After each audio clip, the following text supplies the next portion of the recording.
Live from the headquarters of Ramsey Solutions, it's the Ramsey Show, where we help people build wealth, do work they love, and actually learn to like hanging out with each other. They build great relationships. I'm John Deloney, joined by Jade Warshaw, and we're taking your calls on just about anything. Life, work, money, relationships, all of it.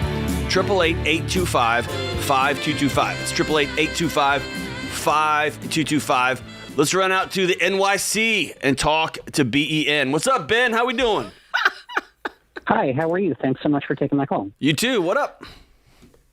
Okay, here's my situation. My wife and I are in our late 30s. We live in a New York City suburb. We have two children, 9 and 5, and we have a third coming in November. Whoop. My wife and I have both worked at the same place for the last 8 years. It's been really convenient. It's just 10 minutes from our house. They've had on-site daycare for the kids. And up until now, we've managed to be a one-car family. We have a sedan that we paid for in cash.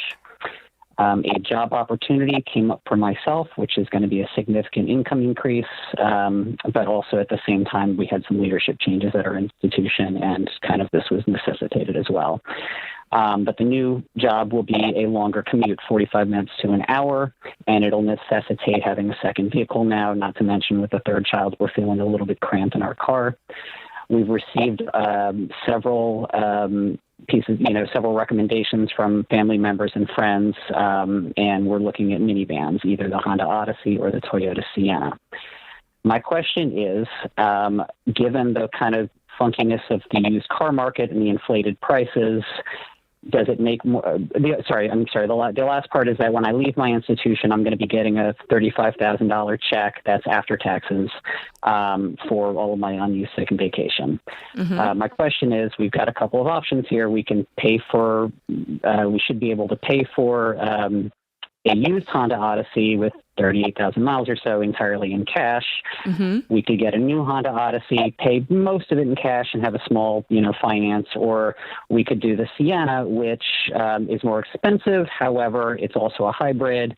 The mileage is almost twice as good as the Odyssey.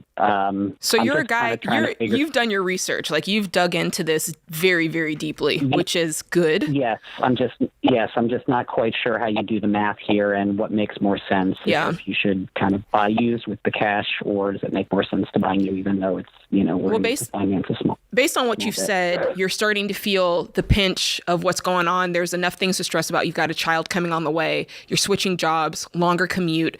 Adding debt to this equation, I think, is not the move. I'm never going to suggest going into debt over anything, especially a car that you can get something really, really great and pay 100% cash for. So that would be my first note of advice to you, is do not go into debt over a car note and over a vehicle. My second question is, do you have any other debt? Just the mortgage, that's it. Just the mortgage. Okay, yeah, then I would... And do you have 3 to 6 months of expenses set aside? Yes, sir. Yes, ma'am. Okay, cool. Yeah, I'm not going into debt over a car when you've got cold hard cash sitting there burning a hole in your pocket. Have you done the? It's not really a math equation. You seem like a guy that is really good with a spreadsheet. Have you actually driven to and from your new job at the time that you'll be going? Here's why I say that. Not at the time. That's a great question. Mm-hmm. Yeah, not at the time I'll be going, but just sort of Google Map data. It should be somewhere between 45 and an hour without, later in the day, I can make it there in, 25 minutes without the traffic.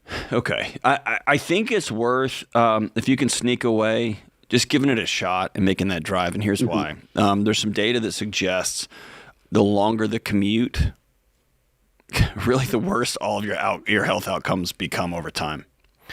And I have personally Huberman calls it anecdata. Just my experience has been the longer my commute, the more chaotic my life tends to be. And the more you got a third kid coming in and you're going to be in the car 2 hours a day now. And so a conversation with your wife may include, if we take this job and it ends up being amazing, and we have a third kid, do we have a conversation about 12 months, 18 months that we start thinking about, are we going to move closer to this job? Is this going to be a long-term solution, et cetera? But that doesn't solve your problem right now, but I do think it's worth a conversation.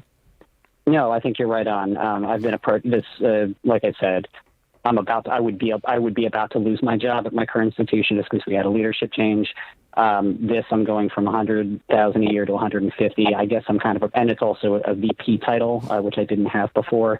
I guess I'm kind of approaching it as this could be like a 2-year thing, and then kind of use that title change to help find something closer to home, a remote opportunity, something like that. Okay. Are you in the university setting, by the way? I am. Yeah. You're using the coded language that I used for 20 years. Well done, man. Oh, really? Okay. Yeah, very good. Yeah, man, I'm with Jade. I wouldn't borrow, absolutely wouldn't take out a loan on that. No, not at all. All right, let's run out to Welcome to Miami and talk to Jacob. What's up, Jacob? How you doing? Thank you so much for taking my call. You got it. Hey, we're up against the clock, so hop right into your question. What's up, man? Awesome, man. So my question is, I have about $40,000 saved up in my bank. I have a couple debts, and I would like to purchase a home within the next 6 to 12 months.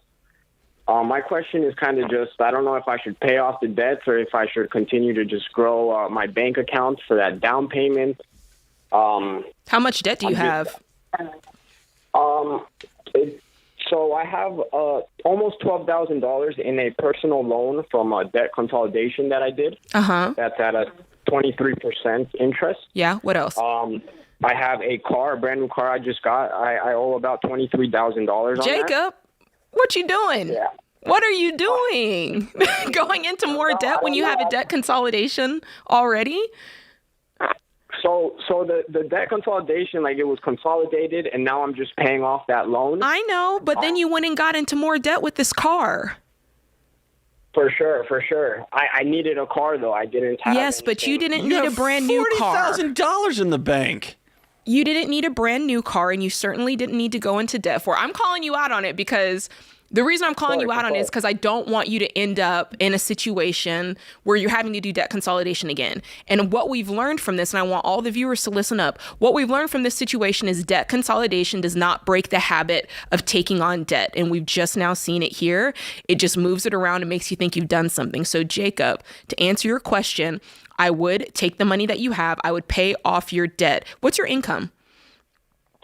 I'm bringing about $80,000 to $90,000. I have a full-time job that brings in about $50,000 to $60,000, and then I have a couple of side jobs. Yeah, let's pay off that I do.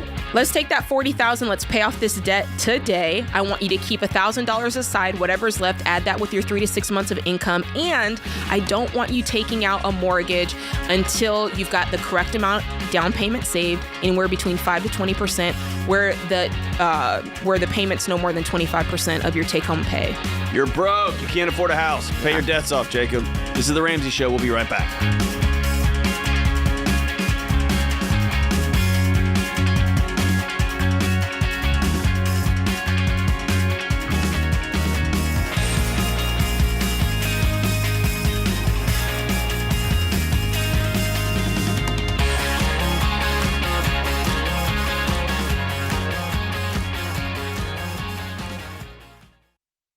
Hey guys, being free to make your own medical decisions is a big deal these days. Christian Healthcare Ministries gives members the freedom to choose the doctors and providers they want without the frustration of worrying about networks and with no waiting period to join.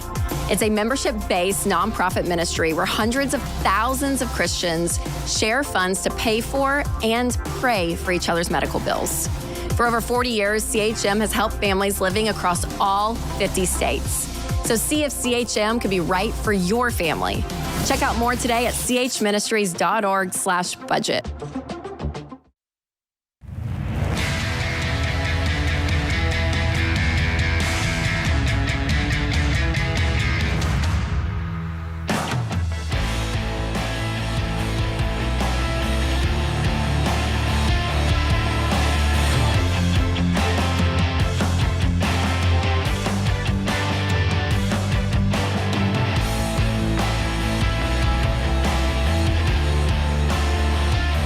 This is The Ramsey Show, 888-825-5225. So I'm holding an article here from CNN.com, written by Nicole Goodkind. The headline is, U.S. debt rises to $33 trillion as government shutdown looms. article begins, as the U.S. debt passes $33 trillion and a government shutdown looms, Wall Street feels defensive. The shutdown could sour sentiment and deal a blow to an economy already dealing with high gas prices, auto worker strikes, and elevated inflation, with some saying it could even increase the possibility of a recession. Let me be real clear. If the government shuts down, you're going to see catastrophic losses across the board because the world depends on one thing, the United States, to pay their bills. And we have a group of grown-ups sitting in a sandbox throwing sand at each other, and they're going to set off a bomb in the name of ha ha ha, or an Instagram post, or in the name of a soundbite for their next campaign, and they're going to, what a catastrophic mess. So, Jade, when I see U.S. debt rise to $33 trillion, this is me just being honest and vulnerable with my friend here in front of a couple of dozen million people. Come on. It sets off an anxiety in me. Does it? Like it will, if I dwell on it, it will make it hard to breathe. Because I'm doing what I can in my home, and I'm looking at the world. I got a 7-year-old little girl and a 13-year-old boy. I'm looking at the world they're inheriting, and it makes it hard for me to wrap my head around the world they're going to be living in, because a bunch of adults act like such immature, bratty children and have created such a quagmire. And I see this number going up, and no matter who you vote for, whatever side you vote for, everybody's lying to you so they can get in and do what they want to do. Whew, help me. $33 trillion is a lot of money. I mean... And here's the thing, I can't do anything about it. I mean, when I see things like this, I'll be honest, I'm almost on the exact opposite spectrum of you. I don't bat much attention to it. I mean, I see it and I go, that sucks, that's bad. But you can only control the controllables. And for most of us, that's looking at our own house. Like, these are the times, a lot of times we're like, zoom out. This is the time where I'm like, zoom in. Like, zoom in and don't look at the giant statistic. Don't look at the big scary monster. Zoom in and go, okay, what's my part in this? Am I participating in this? Do I have a say in this? Can I control this? And what can I control? Do you know what I'm saying? Absolutely. And I think I get a lot of peace out of that, of going, okay, I know where my power lies, and I know what control I have, and that over there has zero to do with it. Yeah, because I can't do anything about it, right? And I can't do anything about that. All I can do is make sure I'm not contributing to the problem, make sure, because all of this is connected. It's all connected. Right. And as American people, what we do affects the economy, that affects national economies, that affects all of this, global U.S. economy, debt, global right. economies.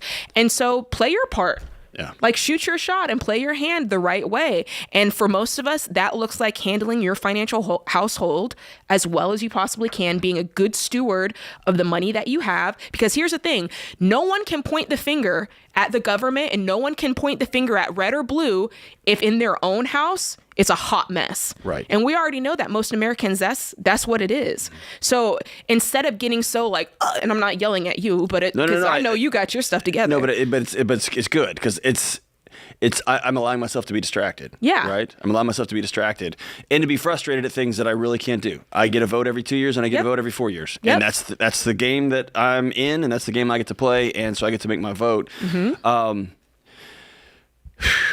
So this reminds me of a call Dave and I took right after COVID. Maybe it was 2021, early 2021. And it was from a school teacher in New York who, the lockdowns were very severe, and we're teaching an elementary school. I don't remember exactly what she was teaching, but an elementary school teacher on Zoom. And she just looked at her student loan debt, which I think was $100,000. She owed a bunch of money, owed a bunch of money. And she just said, I'm done.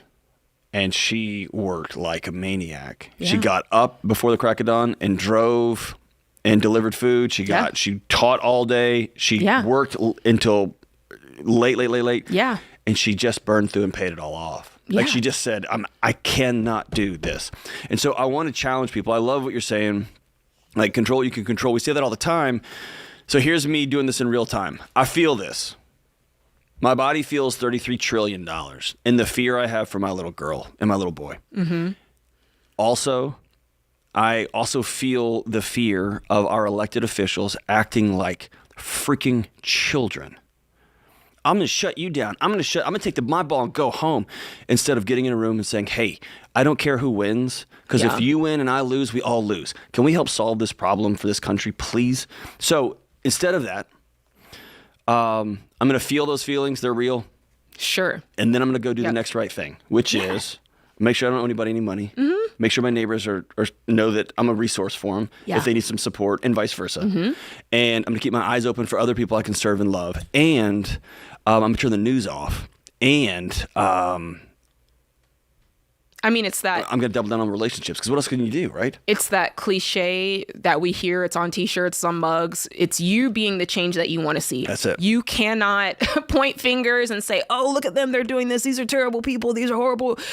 Are you a good boss? Are you a good, are you a great person to work with? Are you a great spouse? Are you handling your money? Like, that's what we have to do, is look back and go, okay, I can't just keep throwing stones. I've got to do the best that I can do for me in my house and set an example. The more you put in the world, light pushes out dark. That's all I'm saying. Yeah. Man. And remember, I don't get political.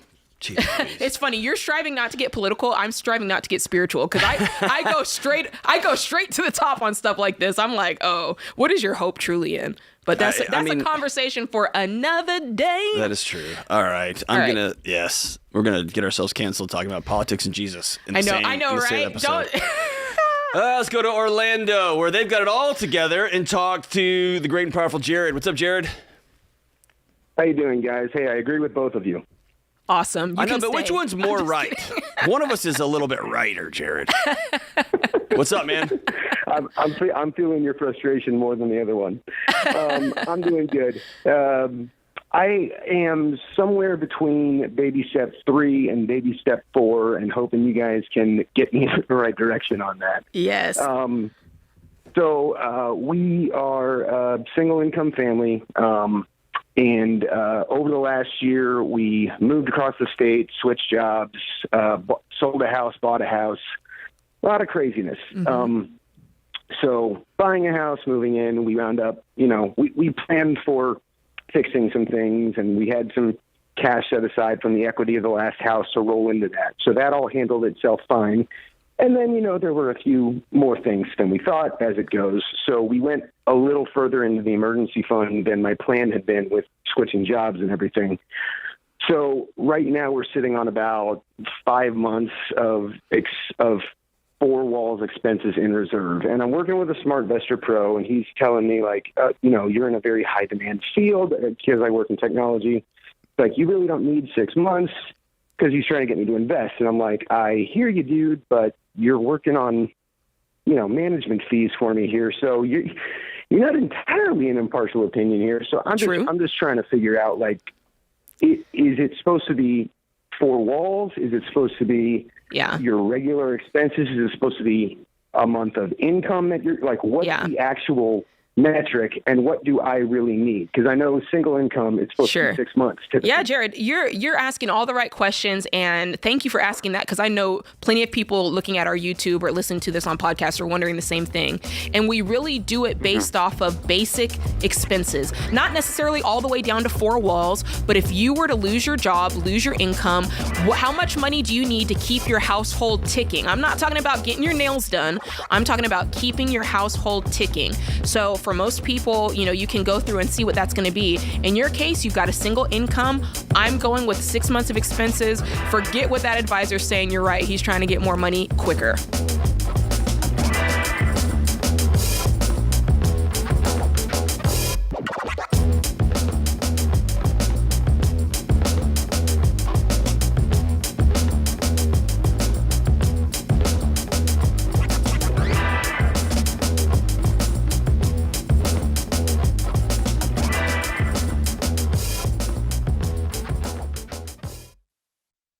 If you're like most people, your home is your most valuable asset.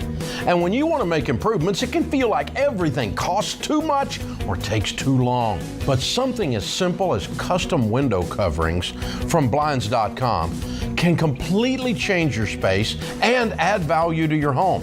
We've recommended Blinds.com for over a decade, so you know you can trust them. From blinds, drapes, and shutters to motorized shades, they make it easy and affordable to upgrade your entire home, and their team is ready to help with everything from design consultation to measuring and installation. Plus, there are never any misleading quotes or hidden fees. Everything's backed by their 100% satisfaction guarantee, and shipping is always free. See why Blinds.com is the #1 online retailer of custom window coverings. Visit Blinds.com to get up to 45% off. That's Blinds.com. Rules and restrictions may apply.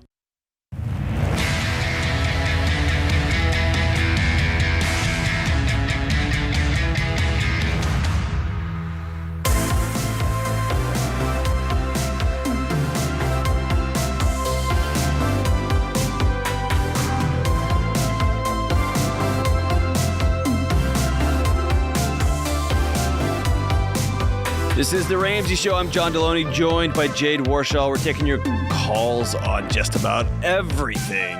888-825-5225. Let's go out to DAN. Dan in St. Louis, Missouri. I don't know why I'm spelling everybody's name today. Why are you spelling people's names? I was out too late last night. What's up, Dan? How are you? Dude, we are rocking on to the break of dawn, my brother. What's up? Question I got for you. I've been divorced for about 7 years, and my current girlfriend, I've been dating her since I've been divorced for about 7 years.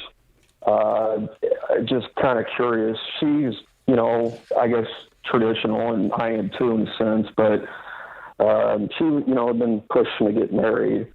I don't have anything against marriage or anything, even though I've been divorced. But I guess kind of my main issue with it is,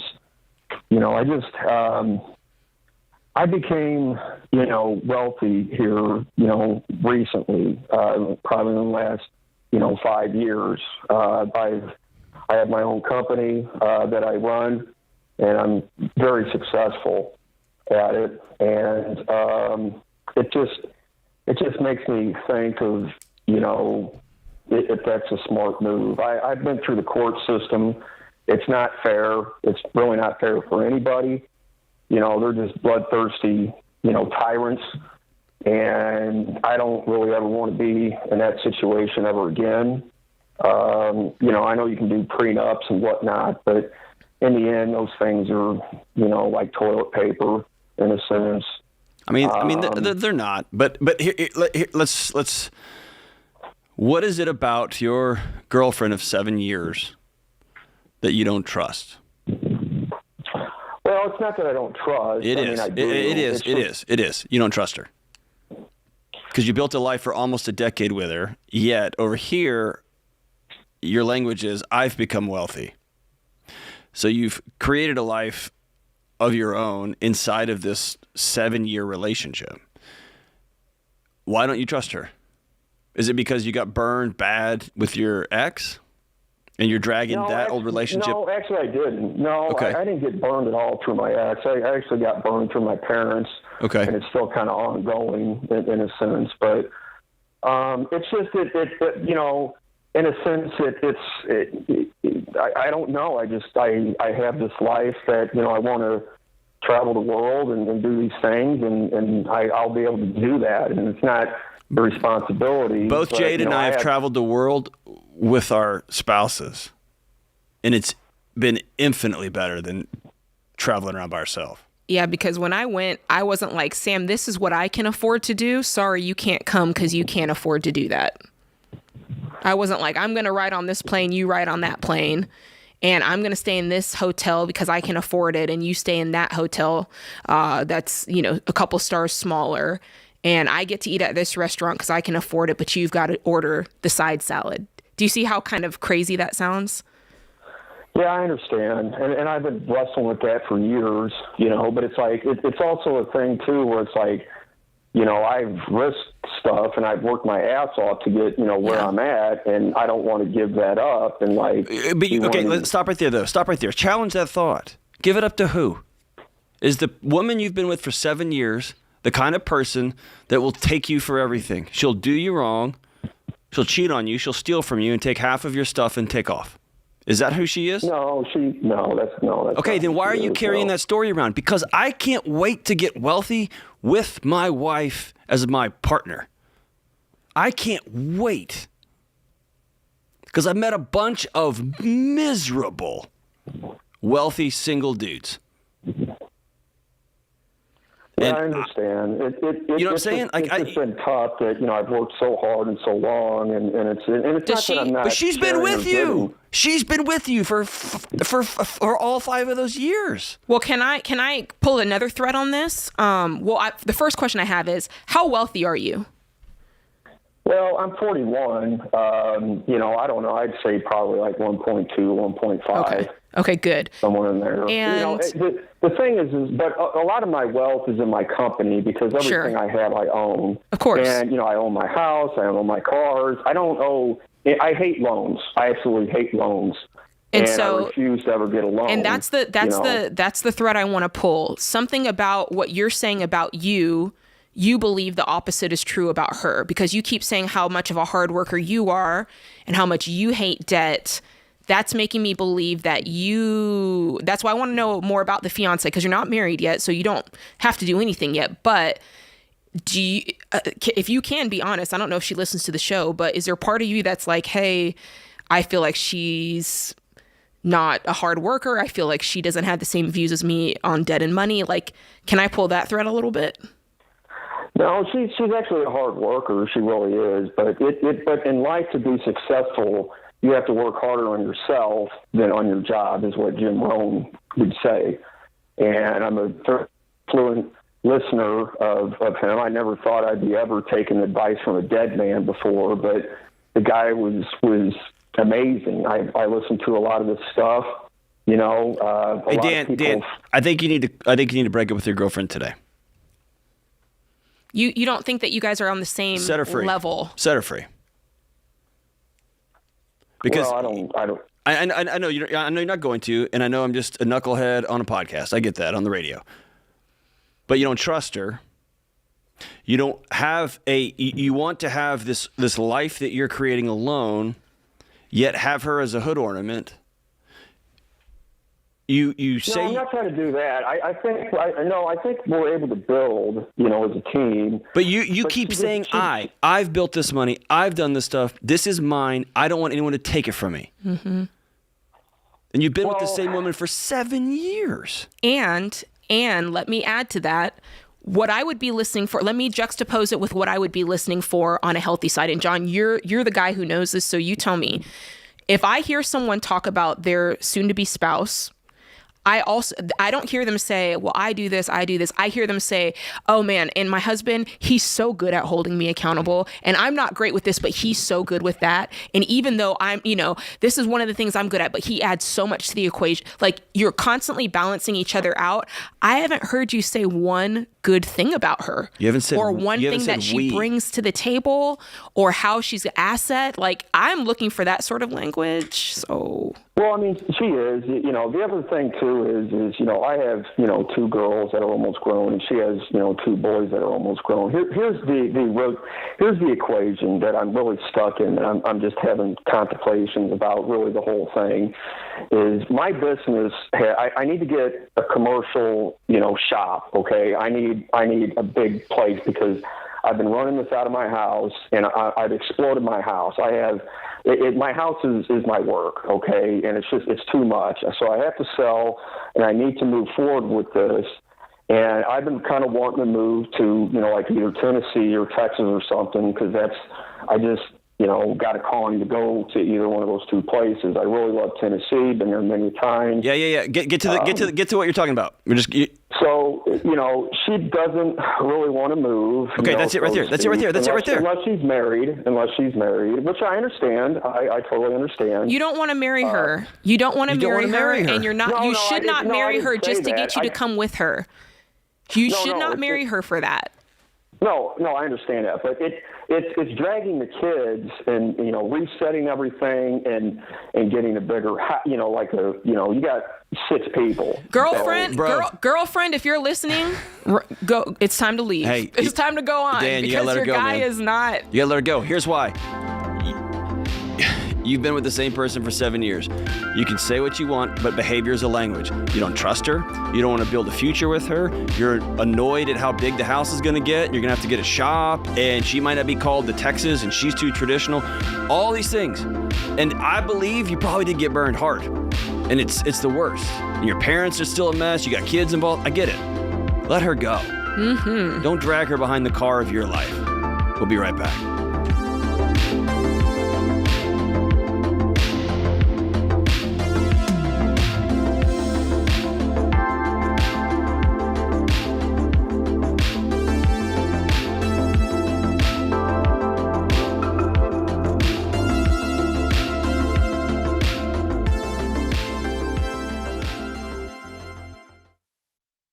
Hey folks, you know that sinking feeling when you make an offer on a house you love and then you hear there's another offer? You need the Churchill Mortgage Home Buyer Edge. Super fast pre-approval and a secured interest rate, plus a $5,000 seller guarantee gives your offer the best chance of being accepted. The Home Buyer Edge from Churchill gives you an advantage over those other guys. Go to churchillmortgage.com today to learn more.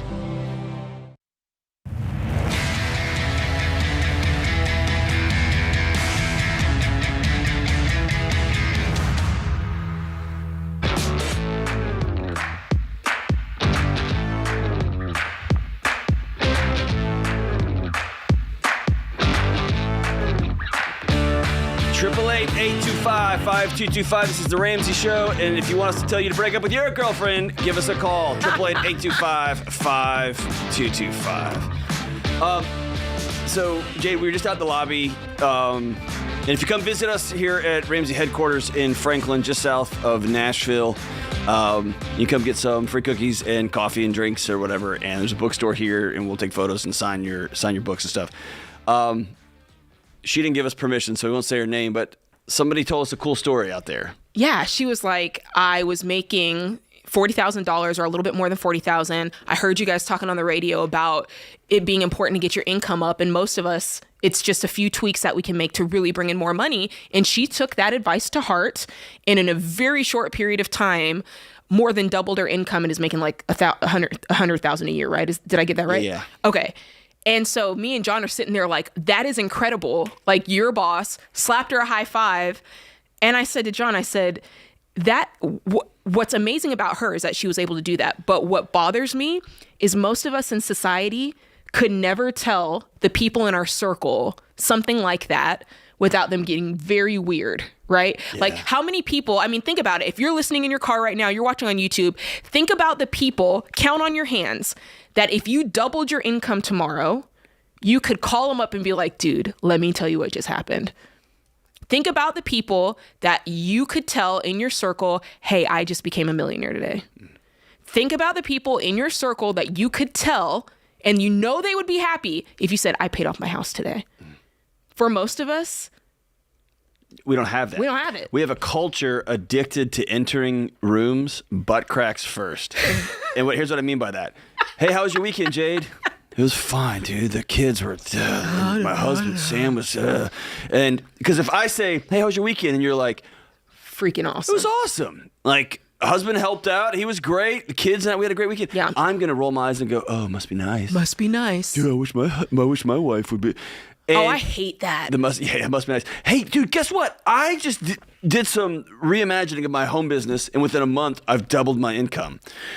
Instead of running around screaming together, it's like, yes. Oh, that must be nice. I had to do this project. Or better yet, John, what if we were the type of people that if somebody says, hey, I just doubled my income, what if we were the type of people that said, really, how'd you do that? How'd you do that? How did you do that? Because I would love to do that. Yes. That's a whole other level of maturity, of just like personal acceptance, to be able to look at somebody else, congratulate them first, ask how they did it next. When you look out over the skyline in New York City and you think, look how tall those buildings are. how'd they get so tall? I want to build a tall building. I want to be just like them. Yeah. When you get to that level of, I just want to be just like them, you'll find it's much easier to knock a building down than it is to build one. And it's so much faster, it's so much easier to dismiss somebody's joy than recognize the gap in your own life and say, I'm not there. I want to get there in my marriage. I want to get there with my finances. I want to get there with my relationship with my daughter. Yeah. How do we get there? Let's do that. Let's do that. And not even making an ROI. How do I? But just good for you. Good for you. Good for you. I walked out of the building the other day and one of my buddies walked up. He was like, I mean, it had nothing to do with the conversation. He's like, yeah, we paid off our house the other day. And I could have turned flips. I was so excited. Like, I was ready to do cartwheels, like, like let's frolic in the field and like jump up, like that scene in Rocky where they're on the beach and they're like high-fiving. Yeah. Like, that was how I was feeling in my mind. I was like, this is amazing. Good for you. And that is the type of culture that you should be creating with your friend group, with your family members. Yeah. Like, because here's the thing, if you can talk about that kind of stuff, you can talk about the other stuff too. No one's gonna, if you can't tell someone the good stuff, then They're not your friend. They're not your friend. They're not your friend. You shouldn't be in relationships that all you can do is complain together. That's exactly right. Because then your community is formed by who y'all hate together. And then you get our current political system, which has nothing to do with solving a problem. Yes. It has everything to do with tearing your idea down. Yes. There is no, hey, we just need to figure this out. And so if it's all about complaining, it's all about, oh, we hate them, and it's them, and it's those folks. Instead of, dude, let's do something amazing. Yeah. I remember. And then there's no room for solutions either. No. Well, the only solution is you can't have a solution. Your solution's stupid. Then we can't complain anymore together. That's right. And then you got two football teams playing defense, and the ball never moves. Man. Because I'm trying not to, anyway. I remember, like, and I'll get choked up, so I got to be careful. I remember my last book goes number one. I had a run of speaking gigs. I had just a run. And I come from a family without a lot. And my wife comes from a family without a lot. 4 hardworking parents that worked their butts off. Yeah. Didn't have a lot. And it was just a wild year. And Dave is super, super, super generous to us.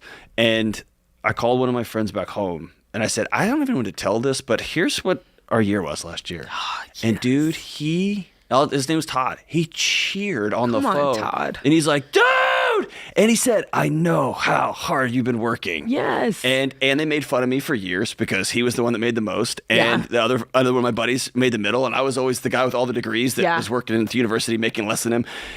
And dude, they cheered and cheered. And it was this like, dude. And then it was like, and then it ended with, I'm never buying dinner with you again. And fair enough. He's my buddy. Of course he's going to rag on me, right? Yeah. But it was that moment that I had somebody to call and just say, hey, can I just celebrate this with you? Yes. And he's like, oh, it would be my life's honor. Yes. And when my mom one day gets sick, I'm going to call him too. And he's going to weep with me. That's what friendship is, right? That's what connection is. I love that. I have a couple of friends that I can tell them whatever's going on, and it's that same feeling. And for anybody listening, I want to challenge you not to shrink back. Because when you're in relationships where you feel like you can't come into the room, like you said, if you have to come in butt crack first is a problem. If you can't come into the room as you fully are and feel celebrated and want to be celebrated, then it's like, why would you shrink back around those people? And some of us, we feel it with our family, right? You came from a certain family, and it's like, oh, you think you're really something now. You're getting ahead now. You don't come to the family reunion like you used to. It's that kind of feeling. And we immediately feel like we have to. And my friend gets on me all the time for this. She's like, Jade, you're constantly like bringing it down and being like, oh, it's not that big of a deal. Oh, well, stop doing that. Yeah. Stop. You don't have to dumb it down for those folks. If they don't get it, they'll be all right. They can go kick rocks. They'll be okay. You do not have to dumb your success down. You do not have to dumb down the things that give you joy, that you've worked hard, John, like you said. You don't have to do that. Start fostering that. If they get uncomfortable, that's on them. I think that we should come in the room and face first, not in a way that's going to stick it to folks. Yeah, not like an arrogant idiot. No, not like an arrogant, but in a way that's like, hey, like this is bringing everybody up, and this is just what we do. This is who we are. Like, I love that. Dude, I love it. I love it. Hey, and by the way, if you're we always want this to be a community where you can share your wins. It's not bragging. It's not bragging. So we want to hear from you guys. Leave it in the chats. Leave it in the comments. Put it on our social media. Tell us what you're doing. Tell us how you doubled your income. Tell us how your business is popping off. Tell us how you're succeeding. And we will always slap you a high five. It reminds me when James and I and Kelly kicked off my show several years ago in the basement, right? We were down in the basement studio. Mm-hmm. And I was so new to this whole thing. People would call and say, hey, my mom's got cancer. I don't know what to do. Hey, my wife cheated on me. I don't know what to do. Hey, my kid's sick. So often at the beginning, I would ask the question, why are you calling me? Like, I'm a strange random dude. That. And they would say to a person, man, I got nobody. I got nobody to tell the hard stuff. And as we're having this conversation, I wonder how many more people don't have anybody to tell the good stuff to. Yeah. Like, hey, I had a good week. I had my first week where the depression wasn't so heavy, and I got out and went for a walk every day this week. Yeah. And I got nobody to call. Yeah. Right? This is the first week since I finished chemo that I can go for a walk around my neighborhood and my guts don't feel like they're going to come out of my body. I get nobody to call. And so I talk a lot about loneliness. We talk a lot about loneliness, having somebody to call in an emergency. This conversation, Jade, is, and I'm changing my mind in real time. I think that the conversation, you got to have somebody to call in an emergency. Yeah. Your body needs to know you're safe. But there's something to be said for, do you have somebody that you can celebrate your life with? The little all of it. Bitty wins. And everybody listening to this show, the big tough guys in the big trucks, the single moms with 3 kids, and everybody in between, you're worth having people in your life that you can celebrate with. That's right. Go make it happen. It's The Ramsey Show. We'll see you soon.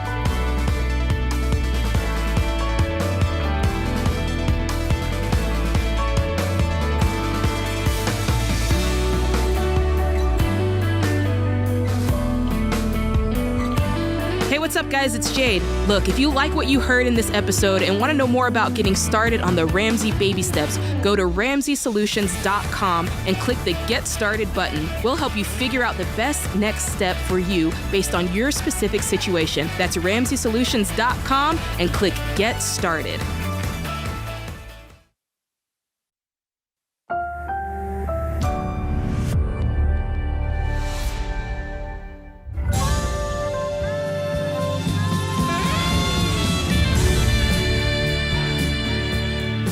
Live from the headquarters of Ramsey Solutions, it's The Ramsey Show, where we help people build wealth, do work they love, and create amazing relationships. I'm John Deloney, joined by Jade Warshaw, and we're taking your calls on money and life and work and mental health and emotional health and a partridge in a pear tree. Anything you got, we got an opinion on.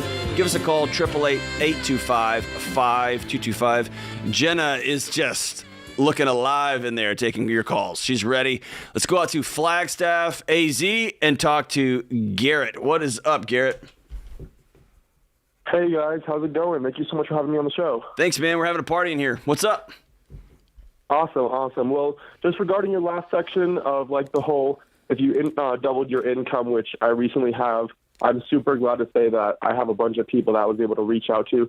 So shout out to my parents if they're listening somewhere out there. But good job, man. That's awesome. I'll just get right to the Not good job, you. I'm Good 19. job, parents. Good job, your parents. That's awesome. That's great. Yeah, shout out, mom and dad. Thank you so much.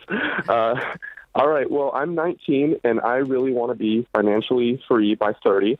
And I've recently started a new job where I'm working about part-time, 20 hours a week, and I'm making somewhere between $40,000 and $50,000 for the year. But I'm also a full-time student up at NAU. And I just wanted to kind of get your guys' advice on maybe dropping out and working full-time and just kind of hear what you guys had to think about that. What are you studying? Construction management. I'm not super passionate about it. I mean, I chose it because it's one of the quickest degrees to, right out of college, you start making about $80,000 a year. It's a terrible reason to get a degree. Terrible reason. Yeah, but I mean, I also had a full ride scholarship to NAU, so I'm basically going that's for free. That's a great reason to get a degree. That's fantastic. Yeah. Yes. No, for sure. And I mean, that's kind of, I know if I do drop out or take a semester off or anything, I'm going to lose that scholarship that I'm currently working on. What's your job right now?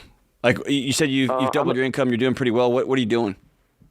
Yeah, so I'm a server. I've been serving for a year and a half now, and I started at this new job that is really popping. And I make a ton of money there, and I know that I'll probably start making even more money once I become more familiar with the job. A server like at a restaurant? Yeah, it's called Fat Olives. So shout out Fat Olives. You guys should come check it out. You're full of the shout outs. I love it. No, for sure.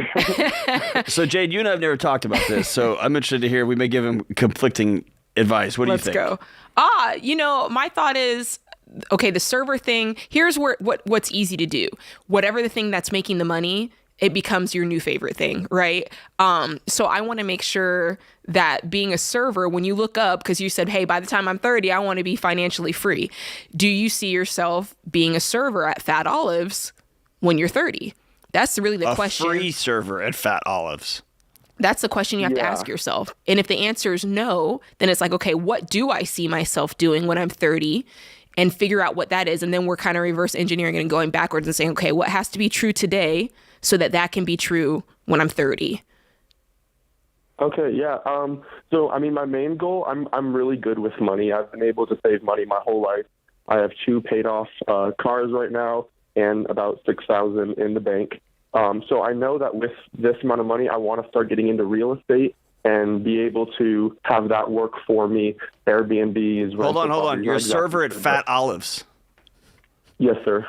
Don't say it like it's a bad thing, John. Well, you're talking about like real estate. And when somebody says, hey, I'm really good with money, and you're 19 and you're going to college and you're a server and you're like, I got 2 paid off cars, I'm going to say, you haven't borrowed money, but are you good with money?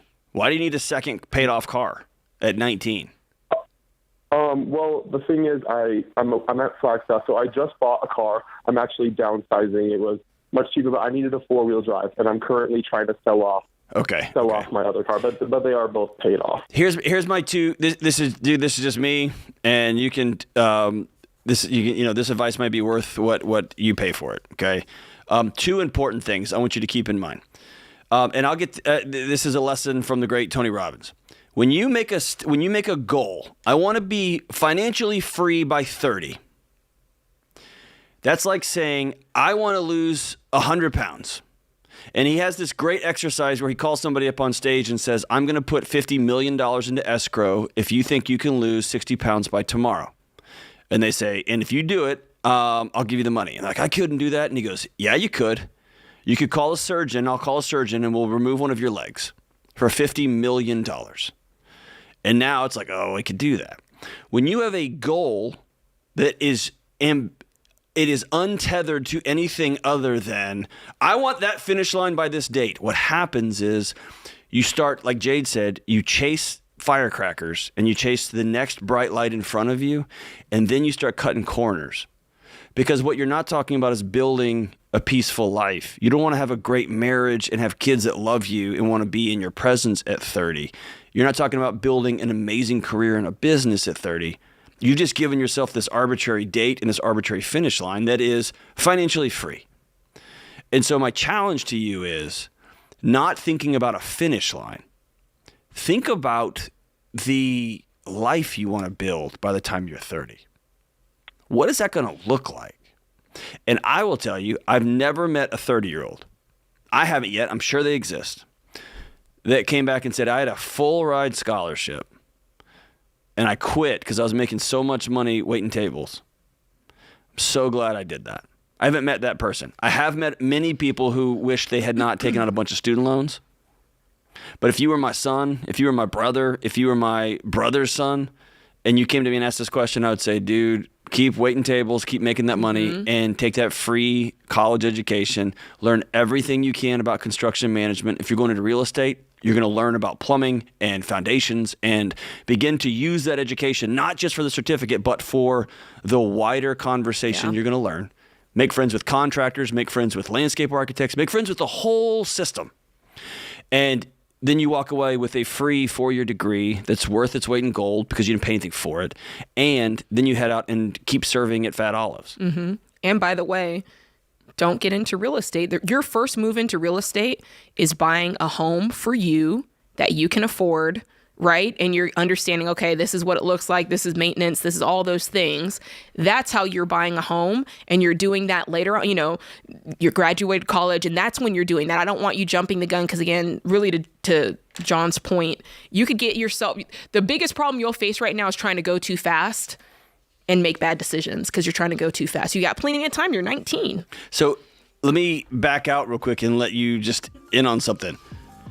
You're 19. You have a full ride scholarship. You're not getting a degree in something stupid. You're getting a degree that you could have some certifications and go out and make a great living and help people have homes. You could actually help people with your degree. And you are not scared of hard work. And you have no debt and you are saving. You are so far ahead. Very good. Any 19-year-olds.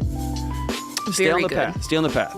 I say stay in school, finish that degree, and keep serving at the Fat Olives. Fat Olives, you're welcome for the shout out.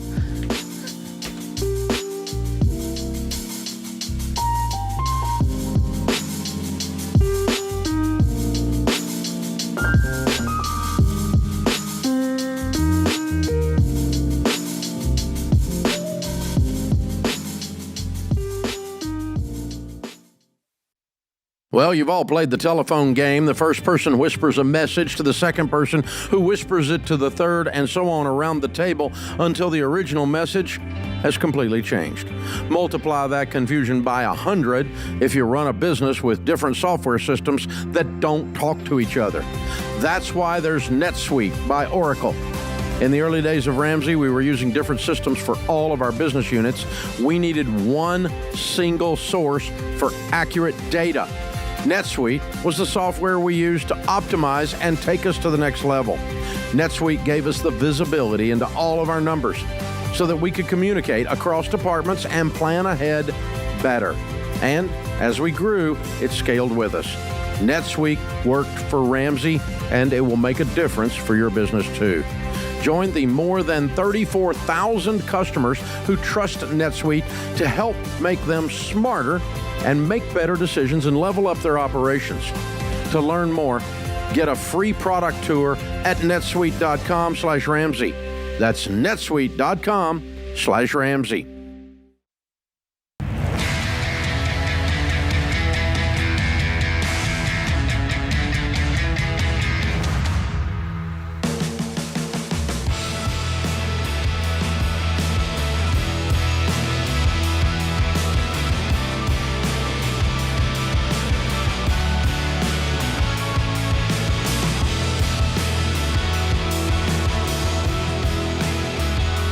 Hey everybody, I've got a brand new book coming out called Building a Non-Anxious Life. If you pre-order today, you'll get $75 in free bonus items. That's us trying to encourage you, gently nudge you to pick it up before it releases in a few weeks on October 3rd.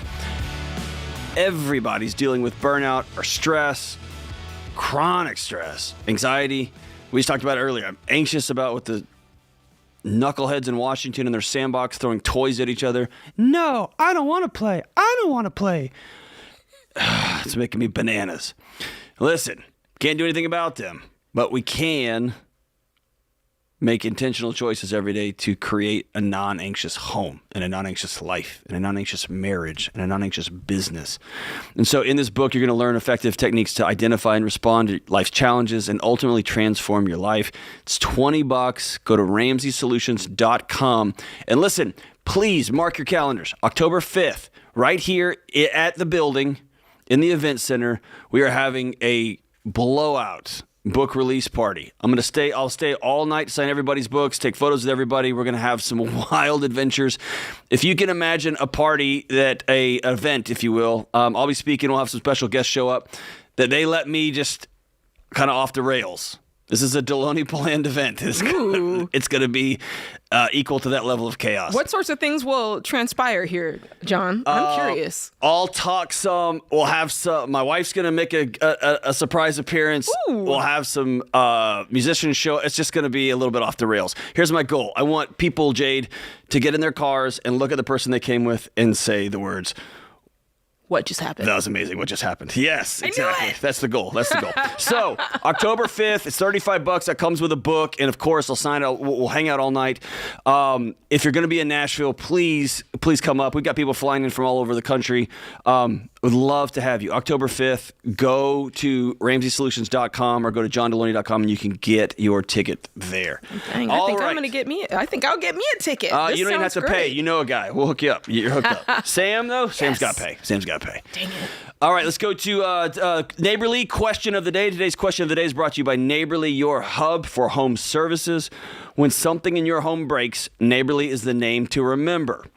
And with the Neighborly Done Right promise, you know you'll get great service from their local network, from their network of local home service providers. Go to neighborly.com today. All right, today's question comes from Kelly in Texas. She says, how do you celebrate wins while working through your debt snowball? Well, I love that question. And I'm going to say, John, that there's a two-part answer to this because it depends on how long you're going to be in baby step 2. Because if you're working through a debt snowball, that just means, for the people who may not know, new listeners, it means that you're paying off your debt. You're listing them smallest to largest in order to do that. All of your debt except the house. So that's what this person is doing. That's called baby step 2. And on average, most people are, they're doing that it's taking them between 18 to 24 months in order to get that done. And there is the exception to that rule. Like my husband and I, it took us 7.5 years. So we know that there's a spectrum of time that it can take to do your debt snowball, depending on how much debt you have. So that kind of informs my two sides of this equation.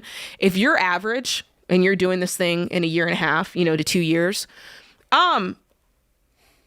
the ways I would celebrate would be really small because I want to keep my budget as slim as possible so that I can keep the momentum going of actually paying the debt off. So for me, if you're in that average category, a win would be like, hey, we're renting Back to the Future and we're watching it and we're ordering a pizza. Like that's a great celebration on a Friday night when you're in baby step 2. Yeah.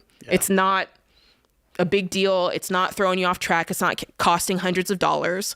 Conversely, if you're on the other side of the equation and you're going to be in this thing for 4 years, 5 years, that sort of thing, then there's kind of a mental health component in this equation, if I'm being honest. Yeah. Because you can't live scorched earth for 4 mentality years. For 4 and 5 and 6 and 7 years. That just does something to your soul. It's never intended for that to be your way of life. It's a temporary sacrifice, right? For a long-term gain. It's not supposed to be like that all the time. So when you're in that sort of situation, then you do need to build in bigger milestones, and you do this ahead of time. You don't just be like, you know what, I need a break. Because when you do that, you'll never come back. So you need to go into it saying, okay, when the debt goes from here to here, we go do this. And when the debt goes from here to here, we go do this. Set it up ahead of time. And when you have that longer period of time, you can do bigger things to sacrifice or bigger things to celebrate. Like if you've been side hustling for 4 years, you're like, I hate this side hustle. I'm going to quit it. Mm-hmm. I'm going to quit that side hustle for a little while and give myself a break. That's a great way to celebrate. And then I'm going to quit for 2 months, then I'm going to pick it up again. And if you've been driving Uber Eats from 6 a.m. to 8 a.m. until you go to work, that 2 hours back feels like you just won the lottery. Oh, man. It doesn't take much, right? No, that's right. I think here's an important thing psychologically, and there's some psychological research behind this. It is important, however small. If it's you light some candles in your living room and y'all have a dance. Yeah. You both make chocolate chip cookies together and try to recreate that scene from Ghost. I don't know what weird things y'all do. People do at their house. You have to market. You got to market. Yeah. Even if it's going outside and just screaming as loud as you can until you're red in the face, you spray each other with a water hose. I don't know. Everything sounded like an 80s montage. Do something to mark the moment. We just paid off a $700 credit card. We just paid off a $70,000 student loan. Mm-hmm. Mark them. Because you're going to lean back on those moments that you marked them. That's why graduation ceremonies are important, funerals are important, weddings are important, because they are markers. They are moments that we all go, remember that day that we said never again, or that day that we won, right? So however big or small, but it's not an excuse to... Yeah. Oh, we paid off a $400 thing. Let's go out for a steak dinner. No, you're on to the next. You're on to the next. You're on to the next. Very good. Great question. All right, let's run out to Winter Haven, Florida, and talk to Alden. What's up, Alden? How are we doing? Alden, you there? Hello? Hey, man. Yeah, I can hear you guys. All right. how Hey, you we're guys up doing? against the clock, brother. So go ahead and get right to your question. What's up? All right, so pretty much me and my wife has built up a good amount of debt, and How just much? trying to figure out Be how specific. to work through it. How much debt you got? So for consumer debt, we have roughly about $55,000. My wife has a student loan of $7K, and then we have a vehicle which is about $45,000. Okay, so is it the 7K plus the 45, or is it the 55 plus the 7K plus the 45? Yes, all those together. Okay, all those together. So really, you're over 100,000.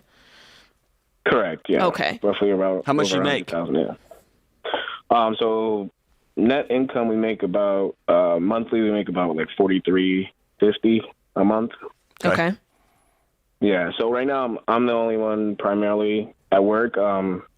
Me and my wife just recently had twins. Okay. About a year ago. So she hasn't fully gone back to work. So right now everything is kind of. So what's your question, brother? Yeah. So I'm just trying to see, the best way to kind of work through that debt. Okay. My screen says that you're considering bankruptcy. Is that true? Yes. So earlier in the year, we did kind of go through that process. You don't kind of go through it. Did y'all file? Yeah. No, we didn't. You just looked into it. All right, you looked into it. Yes, All right. Correct. Yeah. So here's what I think. I think right now you guys are in a season. Your wife has just had babies. She's not working. You're bringing in a little more than $4,000 a month, and you're seeing over $100,000 of debt, and you're like, oh crap, right? This is a lot. Correct. Yeah. Yeah. This is temporary. So Okay. I want to start by saying that, like, sometimes in a moment it can be like, oh, this is going to last forever. We're never going to get out. But it's temporary. Your Hey, life's going to change. I'm going to hold him over because this is an Yeah. important call. Brother Alden, stay on the line, man, and we're going to go to break, and then when we come back, we're going to come back to you.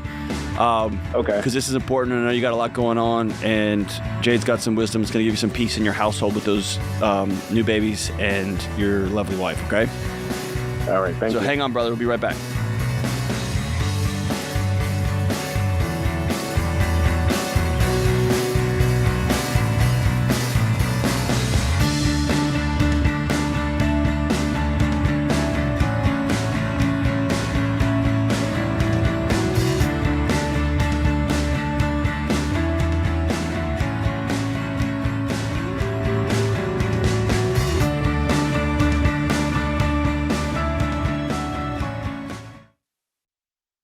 Hey, if you're in over your head with student loans and tired of getting calls from collection agencies, if private student loan debt is taking away your financial peace and you don't see any way out, you need Y Refi. They're not a debt settlement company, and they're not connected to a bank. Y Refi refinances defaulted private student loans that other places won't touch and gives you a custom loan built for you based on your ability to pay. So when you refinance your private student loan debt with Y Refi, you'll have a payment you can afford with a low fixed interest rate you couldn't get anywhere else to help you stick to your budget and work the debt snowball. And you can save thousands of dollars. To learn more about this custom refinancing option and a lump sum payoff option you could qualify for after 24 months, call 844-2-RAMSEY or go to yrefi.com/Ramsey.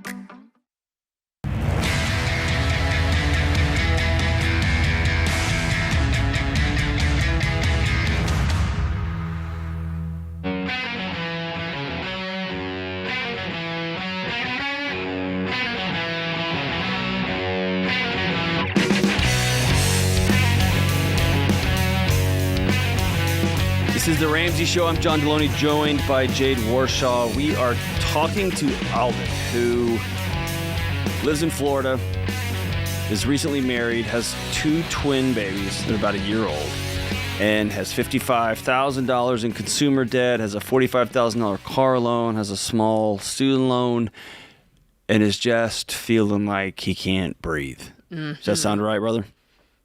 Yeah, definitely. Cool, man. All right, so we were talking right before the break. Go ahead, Jade. So let's look at this. You were considering bankruptcy. Of course, John and I are going to do everything we can to talk you out of that. Because in this case, if I thought it were the answer and the best answer, I would tell you. And I do not think it's even close to being the right answer. I think that you're closer to a light at the end of the tunnel here than what you realize. Number one, I mean, you're making a little more than $50,000 a year. You got $107,000 of debt. Right now, your wife is not working because she just had 2 babies. But if she were working, she'd probably be bringing in around 50 as well. And you already know you can live off of one salary. So you would have been debt free in 1 year. So I just want to put that in your brain as you're closer to the finish line than you realize. Okay. Now I want to look at this car. $45,000 for a car. Are you a single car family, or do you have another car that's paid for? A secondary car? So right now that's our only vehicle. Mm-hmm. So that's the only car we have, yeah. So we upgraded once we got the babies. Oh, I see. So you owe $45,000 on it. What's it worth if you were to sell it? Probably like 30, because we just got it about a year ago too. So you bought it brand new? Yeah. And so you taking a $15,000. Did you roll negative equity into it? Because that's a big hit, $15,000. No, because we traded in a car, but I think we added about the negative equity was about like $6,000. Okay, so that feels right. So, yeah. Okay, so $15,000. What's your credit like? Credit is not good because while we were doing the process of when we looked into bankruptcy, we did speak to a lawyer, and they did advise that we don't make any payments or minimum payments. So we took a couple hits when we didn't make those payments. Okay. So we're recently just getting back on. Are you back caught up? Get on track. Not yet. Yeah. Okay, so $15,000 is a big hit because technically it would be 20 to. Technically, it'd be like 23 because I'd want you to, if you were able to, with your credit, if you're able to get a loan for the difference, I'd also want you to include enough to get a cash car. In this case, I just don't think I would because you're still it's not going to make a big enough dent to truly, truly matter for you. If you weren't so far upside down, I might suggest it. And you still could. I'm not saying not to, but you've got to decide how worth it it's going to be to you. In order to take that hit. Do you see what I'm saying? Right, yeah. What do you do for a living, man? So I do home security installation. How secure is that job? So it fluctuates. It's there's pretty much you get based off of installs. So there's days you can get 3 or 4 installs, and then there's days where you have nothing. So what do you do on nothing days? Also, there's nothing days. I try to recently started trying to do a couple Uber Eats, door dashing. Yeah. Just to try to get back because that's what I got right now. So I want you to keep doing that. I want you to keep doing that. I want to make sure that every day you're working at least 8 hours, whether it's your full-time job or doing Uber Eats. And then I want you to kick it up a notch and go, okay, now I'm doing my extra work and I'm doing extra side hustle. Because right now, this is a season that you're going to work a lot. When's your wife due? Or she already had the babies? She already had the babies. She already had the babies. It's been a year, yep. So, they're a year old. They're 1 year old. Yeah. Yeah. Okay. Alden, if I'm you, I would sit down and tell my wife, I'm so scared I can't breathe. And I am going to spend 12 months stepping up. And I'm going to miss some big milestones in these little 1-year-olds' lives. But we're playing a long game with them. And I want you to look your wife in the eye and say, I'm playing a long game with you too. And both of y'all had a picture of what life is going to look like with these 2 beautiful twins, what it's going to look like. And that picture is still very, very real. It's tangible. Jade and I have both dug ourselves out of bigger holes than you have, okay? And we both know the sacrifice it takes. It's gonna suck. Mm-hmm. Yeah. But I want you to do the math. Worth it. I know you, my brother, are worth it. Your wife is worth it. Those babies are worth it. So what does that mean? Right. You have a very inconsistent job. I want you to do the math on what would happen if you walked in and became an assistant manager at a McDonald's making $18.50 an hour, and you did Uber Eats from 5 a.m. until 8 a.m., and then after you got off McDonald's, you delivered pizzas or you drove Lyft until midnight. I want you making $100,000. I want you doubling your income. And Okay. here's the deal. We hear the stories every day. Every day. And those people are so tired they can hardly move their face. But they dig themselves out of these wild, crazy holes. And it's not forever. It's for 1 year. All right. You're going hard in the paint for 1 year. 1 year. Do you have enough courage to go work at McDonald's? To go work at Walmart? Oh, yeah. Well, yeah, crazy thing, I used to be a department manager over there, so There you go. I have the courage. All right, okay, great. And hey, I just made that job up. I just know that I'm looking at these service jobs that are $15 an hour, $16 an hour, $20 an hour that they cannot fill. And I know it sounds cooler, like, no, I do security installs, but you and I both know that's a sketchy schedule. It's feast or famine. It's good. And right now, you don't have time for feast or famine. You need all feast all the time, right? That might mean I am going to be a nighttime stalker at Walmart. I'm going to do the night shift, stock boxes, and then I'm going to get off and I'm going to drive until my eyelids start to close on me. And then I'm going to go to bed and sleep and do it all over again. And I'm going to miss my family for 12 months. For all of human history, men have been leaving their families to go do what they had to do for a season. And this is that season for you. And on the other side, dude, what's he looking at?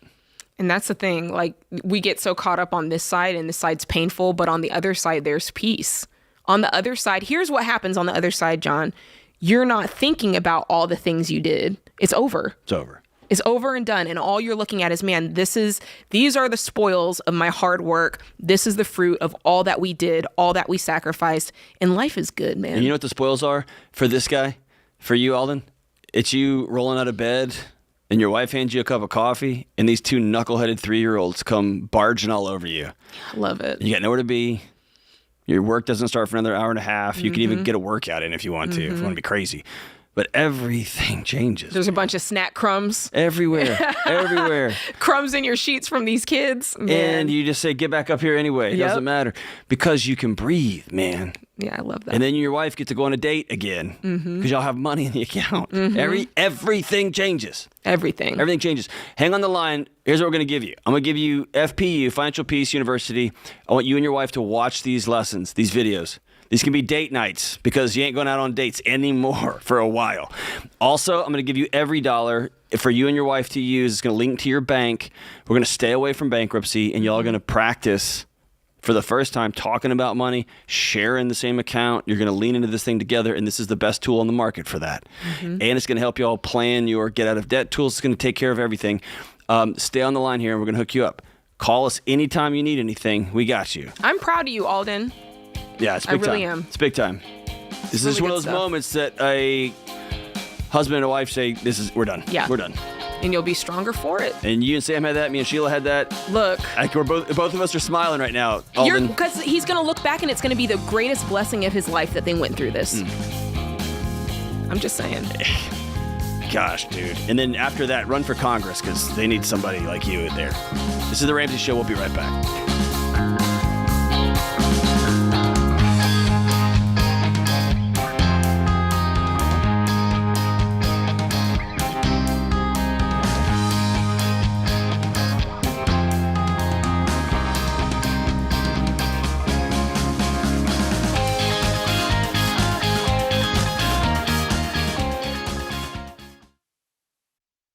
Hey folks, Dr. John Deloney here with some great news. You get to choose. Whatever you do, good or bad moving forward, the choice is yours. And when you're intentional about making good choices over time, they become healthy habits, like choosing to slow down and make time for a daily practice of prayer and meditation. One thing that has helped me with the daily practice of meditation and prayer is Hallow. Hallow is the #1 prayer app in the world, and they're giving you 3 months free to get started. That's 3 months free to prioritize your mental health and be intentional about finding peace through calming music, prayers, meditation, and more. And Hallow isn't just Catholic. You can tailor the content towards your faith tradition. If you don't have a faith tradition, this is a great place to learn more about it. From scripture readings and prayers to journaling, Hallow makes it easy to practice mindfulness, build a deeper, more meaningful spiritual life, and choose peace. Remember, Hallow is giving you 90 days free. Imagine the peaceful habits you can establish in 90 days. Go to hallow.com/Ramsey today and follow the simple prompts to start your free 90-day trial. That's hallow.com/Ramsey.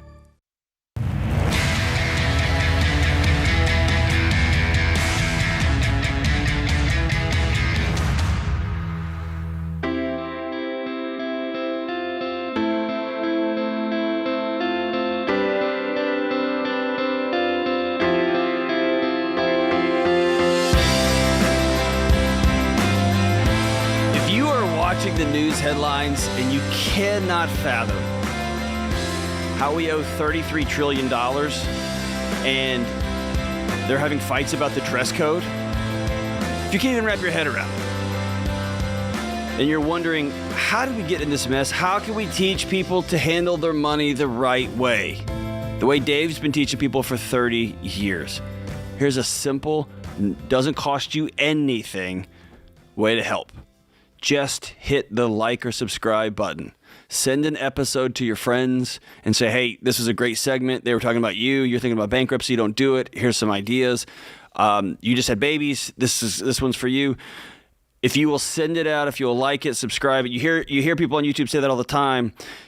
It's not a vanity metric as much as it is a way to kick this thing up into the algorithms. It puts it in front of more people more of the time. And it gets this information out to a country that desperately needs it. So leave a 5-star review. If you have a negative review, leave it. Attention, George Camel. Share it with a friend. Subscribe. Do all the things. We're super grateful. And don't do that to George Camel. We're best friends. All right, let's go out to Salt Lake City, Utah, and talk to Sophie. What up, Sophie? Hello. So it's good to be on the show. My husband and I started listening a couple weeks ago. We have been pretty stressed on our finances lately. No contention, but it's stressing us out a bit.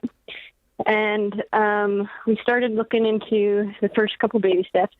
We have the $1,000. Great. So that's good. But we're really there's not a ton of wiggle room in our budget every month, and we're looking at the stop all investments, and we're wondering if HSA is counted in that investment group. Would you stop HSA contributions? Yeah, so that's super. I'm glad you brought that up. So for anybody listening, baby step 2 is the step where you're paying off all of your debt except your mortgage, right? And in order to do that quickly, you want as much margin as you can get your hands on. And one of the ways to do that, obviously, you can get your income up, you can get your expenses down. But a big way, just a low lift way, is to pause investing. So right now, Sophie, how much are you guys investing? Whether it be in your HSA, 401ks? So we stopped our 401k last week when listening to this. Awesome. But our HSA is probably about $500 a month going into Yes, ma'am. HSA. Heck yeah, I'm stopping that. It's temporary. And that's the thing I want you to hear and anybody else listening. When we're telling you to do this, it's a temporary pause because we know that it's far more important for you to get that money back into your hands every month so that you can get this debt paid off so quickly, it's going to make your head spin. And then you're going to have so much more time and so much more money to put towards investing. I mean, percentage-wise, I'm not sure what you were at before you started the baby steps, but I guarantee you'll be able to put a higher percentage when you're finished with baby step 2, and it's going to make up for any difference in time. Does that make sense? Yes. Okay, before you get off, go ahead, Sophie, go ahead. As far as HSA goes, I was planning, I was thinking that was going to be your answer. That was my guess. But I have about $1,700 in medical bills that needs to be paid. Would you, because we had a baby this year. That's what I was going to actually ask that question. So to Jade, so if I know I've got to have my kids' braces tightened 3 times, That's less about investing in an HSA. That's just putting money aside that you're going to spend, and it's just a little bit of a loophole, right? Yeah, it's a loophole. I mean, if you just want to filter it through the HSA so that you're getting the tax advantage, that's totally fine. I mean, that's what Sam and I did. I didn't have a situation to where like my job was automatically putting money in an HSA. I would just say, oh, this medical debt is $700. I'd filter it through there. Then when tax time came, I was able to show, hey, this was a medical expense that went through the HSA. That's fine if you want that tax savings. I'm not mad at that, but the idea of just every month putting money. Compounding it there, and not only that, but I still want to make sure that you're filtering all this through the debt snowball, and I want to make sure you're doing them from smallest to largest, even with the medical debt. Because with medical debt, here's the thing. Let me just be honest. In some cases with medical debt, time is your friend, because it's like, hey, I've had this debt for a minute while I've been doing my debt snowball. Do you guys want to make a deal? And they're going to make a deal. Every hospital is going to make a deal, and you're going to pay less than what the bill was. So there's kind of a silver lining on that. Yeah, I like that. I like the idea of being intentional, and I'm with you. Mm-hmm. If you know you've got medical expenses coming and you want to just funnel it through there, that's great. That's smart. That's savvy. So good. Love it. All right, let's run it to Detroit Rock City and talk to Chase. What up, Chase? Hello. Hey, man. What's up? Hi. Thanks for having me on. Of course. What's up, man? My wife and I are new to the baby steps, and we're living paycheck to paycheck. And we're struggling to even get the $1,000 for the emergency fund with the bills that we have and to pay the minimums on the bills that we have. I just want to know, where do we start? What do we do? And what are the order of the things of importance that we need to make sure get paid first, then go from there? Yeah, that's good. Look, let me first of all say I get it, because when Sam and I started our journey, we didn't have enough money to pay all the debts. There was not enough money coming in, and that for us was the big thing. It's like, okay, what, we got to get more income coming in. So my question to you right now is, what is your income? I make about, it ranges depending on how many hours I work, about $850 to $1,000 a week. She makes, she works at a daycare, so half of that goes to the daycare cost. We have twin girls that we just had last year. Oh, great. So what's she bring home each month? About $200 a week after the daycare cost. Okay, so she brings home about $800 a month. Okay, $800. So you guys are about bring home around $4,800 a month between the two of you. Yeah, and then we'll range depending on how many hours I work each week. And what determines how many hours you work each week? The jobs that we have. I do service work for a petroleum company, so the amount of jobs that we have in that day, depending on how long it takes. I usually work around 48 to 55 hours a week. 48 to 55. Okay. We're about to double it. Yeah. I want there to be more stability in what you're earning. I don't want it to be like, oh, on this down week or on this up week. I want every week to be an up week, and I want you to be able to control that. So whether that's tacking on a side hustle or that's doing the same type of job in a different scenario where you're having more of a steady income, I'd love to look into those options. How much debt are we talking about? Including the mortgage or not including the mortgage? Not including the mortgage. So baby step 2 is all of your debt except the mortgage. We're looking at around $71,000. Okay, $71,000. All right.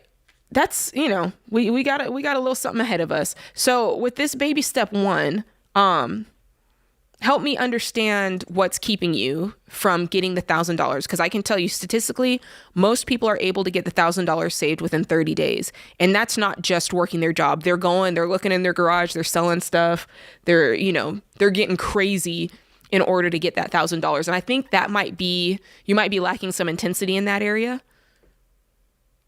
So week to week, we go through, we don't have a monthly budget. We go paycheck to paycheck. So we try to figure out where all the dollars are going to go from week to week. Okay, so that's... I said mine ranges a little bit, and then hers is usually steady. But so there's our first... There's our first issue. I want you guys to do a monthly budget, And we're going to give you every dollar before this call is over, because on every dollar, you can plan out each paycheck, when you're going to get it. And they've got a feature in there that's called paycheck planning. So you can decide ahead of time, okay, the water bill comes out on this day and the mortgage comes out on this day and the daycare thing comes out on this day. And you can plan all of that ahead of time so that you can see for the month. Because sometimes you need a broader picture, not just a weekly picture, so you can see really what's going on with the money. And I think that's going to help you a lot. So monthly budget, and we do a different budget every month because every month is slightly different, right? It's not a set it and forget it kind of thing. And then the second thing is getting that income and getting more going into the debt snowball, right? So you can get this $1,000 saved quick, and then we're attacking that debt. It's a process. That's right. It's not going to be quick, let me just say. And you're going to have to work and work and work and work and work. But there's no more going home when there's no jobs. You're going to Uber Eats, you're going to the office, You're going to figure something else out. No such thing as a down week. This is The Ramsey Show. We'll be back soon.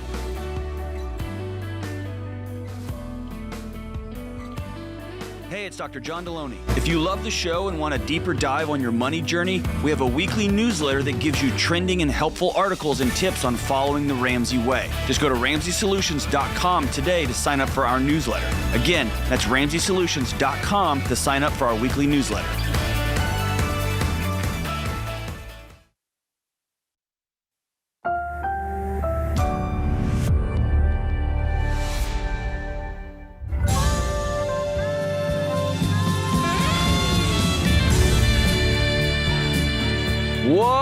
What up? Live from the headquarters of Ramsey Solutions, it's The Ramsey Show, where we help people build wealth, do work they love, and learn how to be in the same room together. Have great relationships. I'm John Deloney, joined by my friend Jade Warshaw, and we're taking your calls on work, money, life, relationships, mental health, whatever you got going on. We're here to help. 888-825-5225. That's 888-825-5225. 5225. Let's go out to Walla Walla, Washington, and talk to Sarah. What's up, Sarah? Hey. What's up? Well, I've got a kind of interesting question. Interest rates are really bad right now. I know that. I understand that.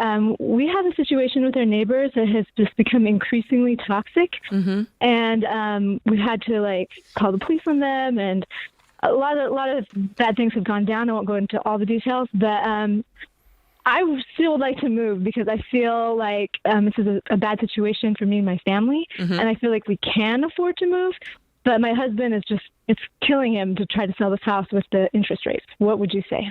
Because what's your interest rate right now? It's like 7%, something around there. Yeah. Okay. And the houses are expensive in this area. Yeah, so the house you're living in now, how long have you been living there? We've been living here for 8 years. And you've got 7%, it's not less? Right now we're at like a 2.5 at a 15-year. Oh, okay, that's what y'all I'm have a great trying to rate he doesn't want to sell. Yeah, that's what I wanted to verify. When you said it was 7, I was like, wait, what? Yeah. Gotcha.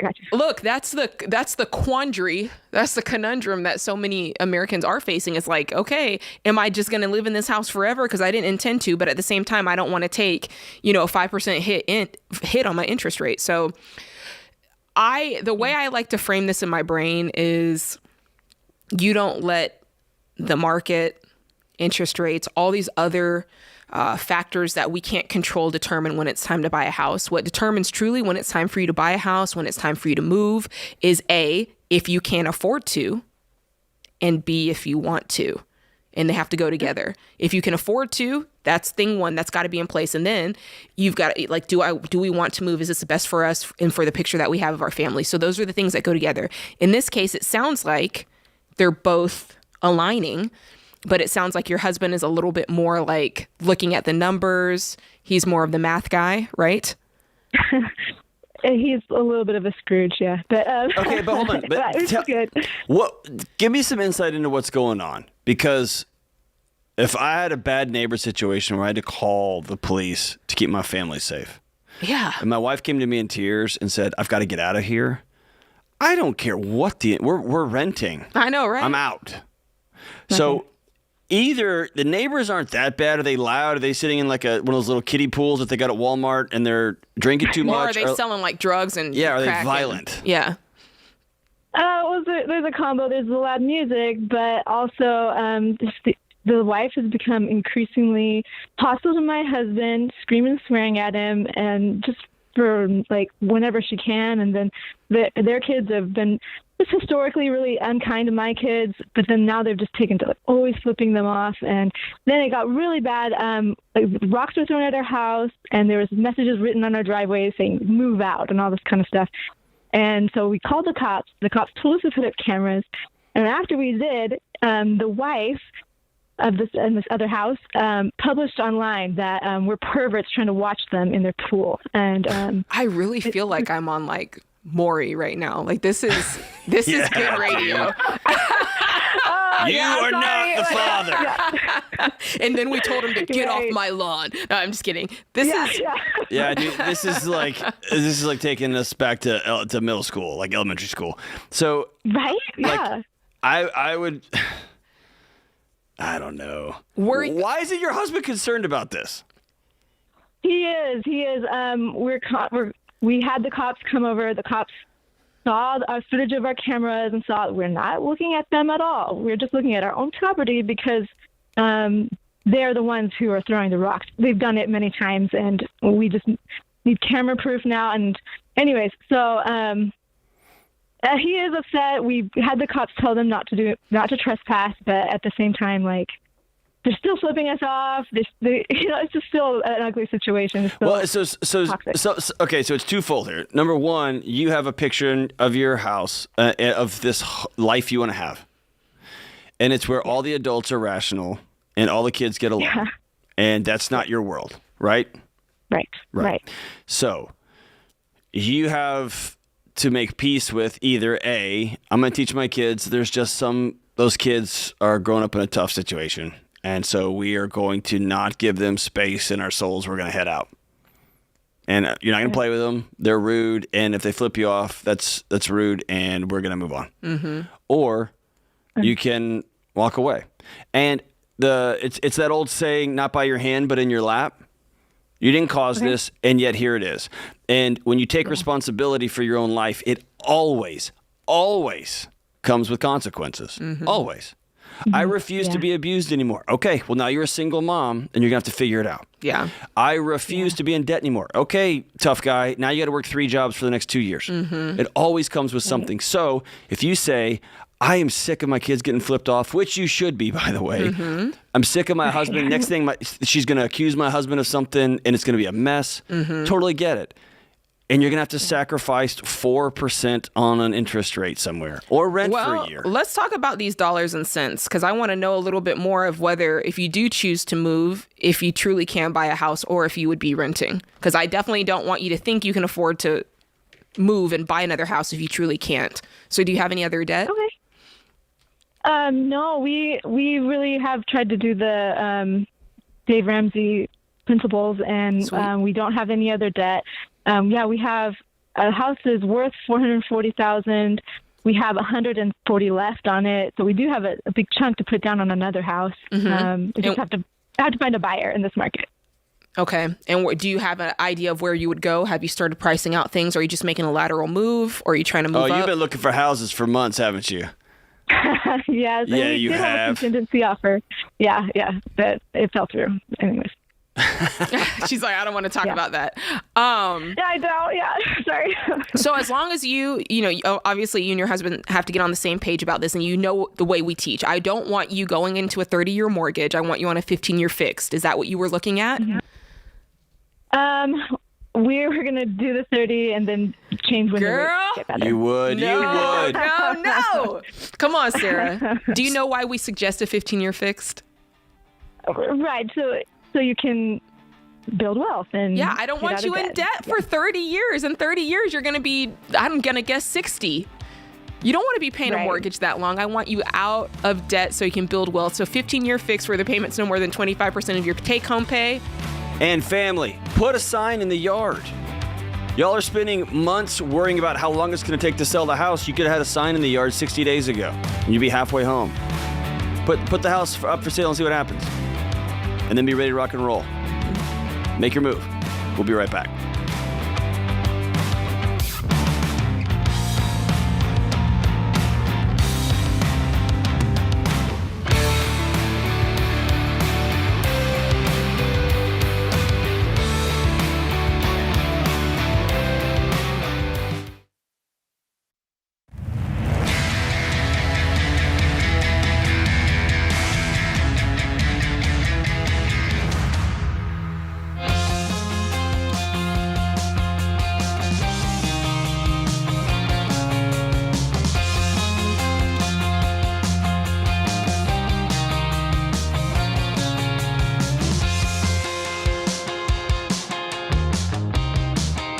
Welcome back to the Ramsey Show. George and the Every Dollar team are hosting free live virtual trainings this month to help you get clarity with your money. You'll learn how to find more margin in your finances, spend guilt-free, and make a budget that works for you. The next one is happening September 26th at 12:30 Eastern, 11:30 a.m. Central. Spots are limited, so register for free at everydollar.com/budgeting. everydollar.com/budgeting. And don't forget, October 5th, the Building a Non-Anxious Life release party extravaganza. They've let me plan the whole thing, and it's going to be wheels off. It's here at the Ramsey Event Center. Tickets are $35, and that includes a book. And I'll stay all night, sign them. We'll hang out with everybody. We'll take every photo you want to take. Well, not the weird ones. And we are going to have a blast. Lots of surprises, lots of fun. Maybe even Dumb Button will make an appearance. Interesting. Probably not, but that would be rad. We need to set that up, Ben. That would be very cool. So go to johndelaney.com, get a ticket, come visit, come hang out. We're going to have a blast. Let's roll out to Portland and talk to Duke. What's up, Duke? Hey, what's going on? We're getting it, man. What about you? I'm just hanging in there. Hey, so I had a question about I'm getting a new job that requires me to move to Oklahoma for about 6 months for training. Oh, God. Why did you do that? Well, it's a good job. It's for air traffic control. I know, but it's Oklahoma. Where the wind comes sweeping That's down north the of plain. Texas. That's southern. It's southern. It's basically southern Canada if you grew up in Texas. No. No, I'm playing. Oklahoma's awesome. So you're moving to Oklahoma to air traffic controller to keep all the planes in the air. We're grateful for you. And what's up? So I'd have to go there for training, and then after that, I'm going to be located somewhere for probably about 3 years to finish the training. Mm-hmm. So I'm going to be renting for a while. I own a house right now, and I'm just trying to figure out what would be the best course, if I should rent it out or if I should sell it.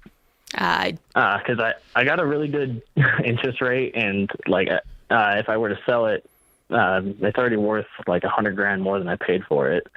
Yeah. So I just don't know.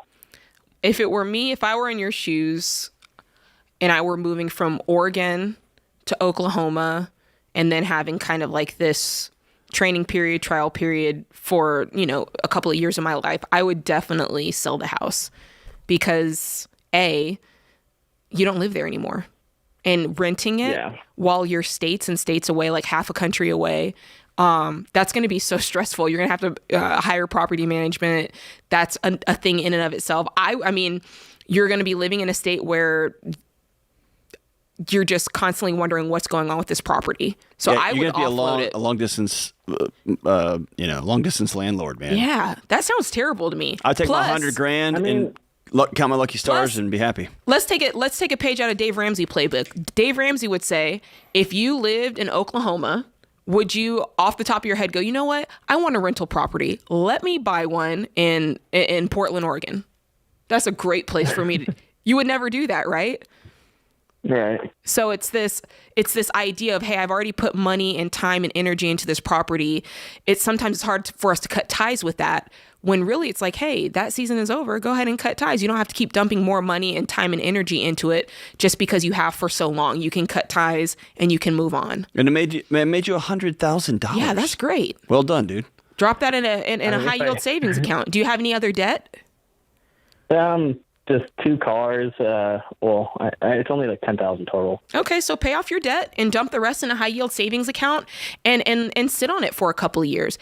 That's what I would do. And when you go to Oklahoma, don't buy a truck and jack it up. Or a Honda Civic and lower it really low and get one of those mufflers that sounds like a bumblebee trap inside of a dryer vent. Don't do that either. Those may be the 2 cars. That's so funny. I'm going to get so much hate from Oklahoma. I was going to say, is that what you think the Oklahomians do? No, that's what I know, Jade. Oklahomies? No, I when you grow up in Texas, they just teach you to love the states on your Texas east forever. and west and across that river. All right, let's go out to Columbia and talk to the great and powerful Adam. What's up, Adam? Hello? Hello. What's going on? What's up, man? Oh, I just wasn't ready. So I Gotcha. What's up? I love this show. This show is great. What's up? I was very. So I just got off the phone with my mom a couple hours ago. Me and my fiance were saving up for a wedding. I just paid off about $30,000 in debt. Yesterday or a couple days ago because I sold my truck. Got some traveling expenses paid from my transition out of the military. Okay.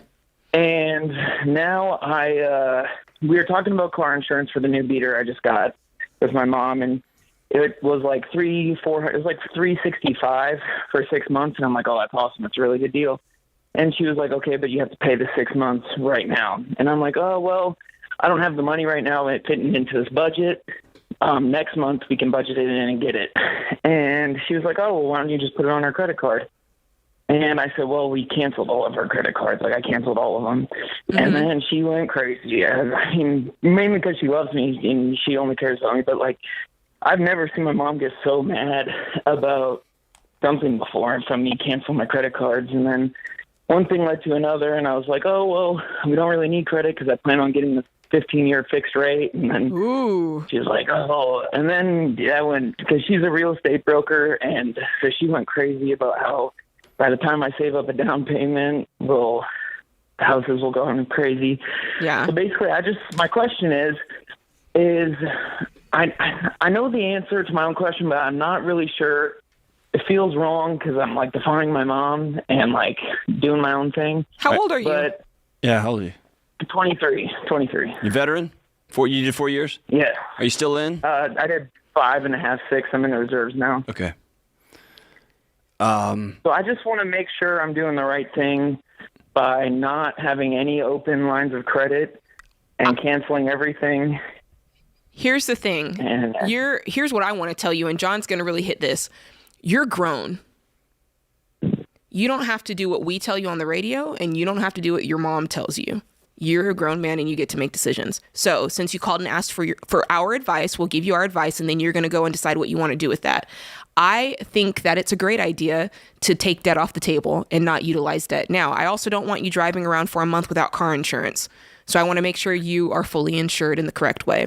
All right. So that's thing one. Thing two is no, I don't think you should go into debt so that you can pay ahead. Thing three is I think you need to trust yourself and trust the information that you're gathering and trust it and understand it enough to where you can stand up for it. It's not a thing of I'm doing this because they said to, or I'm doing this because my mom said to. So that's what I want to challenge you with. And then John, yeah, you're about to get married. You're a U.S. veteran. Your mommy does not need to be buying your car insurance for you. Go to Xander.com and buy your own car insurance like a grown man. Okay? Yeah, so it is me buying my own car insurance. She just went and did the quote for me, and I already do have insurance through Geico. I was the first one I got the card. But I'm not trying to break the law. No, dude, it's all good. But if you can learn what I'm about to tell you right now, and you just lodge this away in your back pocket forever, it's going to give you a leg up on life. Just because it doesn't feel good doesn't mean it's not the right move. There may be a season where you have to go have a really uncomfortable conversation with your kid's teacher or the kid's principal. It's not going to feel good. You don't want to have that conversation. You're going to feel, am I doing the right thing? Yes, you go do it.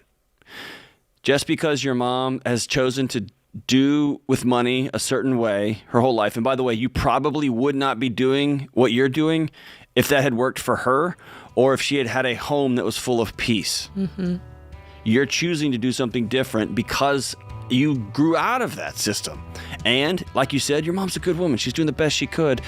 You've just got some new information and some better information on how to build a peaceful, non-anxious house, right? So I'm not going to drink the haterade. I'm not going to get mad at my mom. And my mom doesn't get a vote on how me and my future wife spend our money, do our finances. You're on the right path, man. Just because it feels weird. So choose guilt over resentment every time. Guilt over resentment. You feel guilty about defying your mom, but I don't want to resent my mom by getting a bunch of credit cards. You're the man. I'm proud of you. Love it.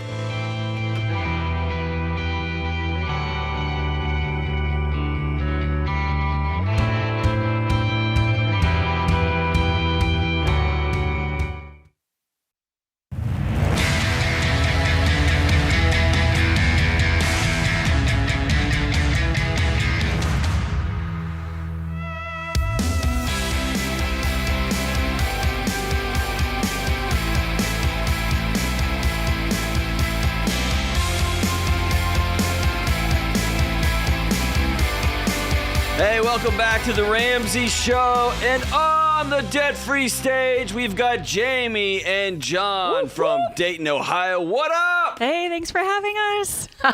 Of course. Y'all doing well? Oh, great. Yes. Doing good. You don't look nervous at all. Terrified.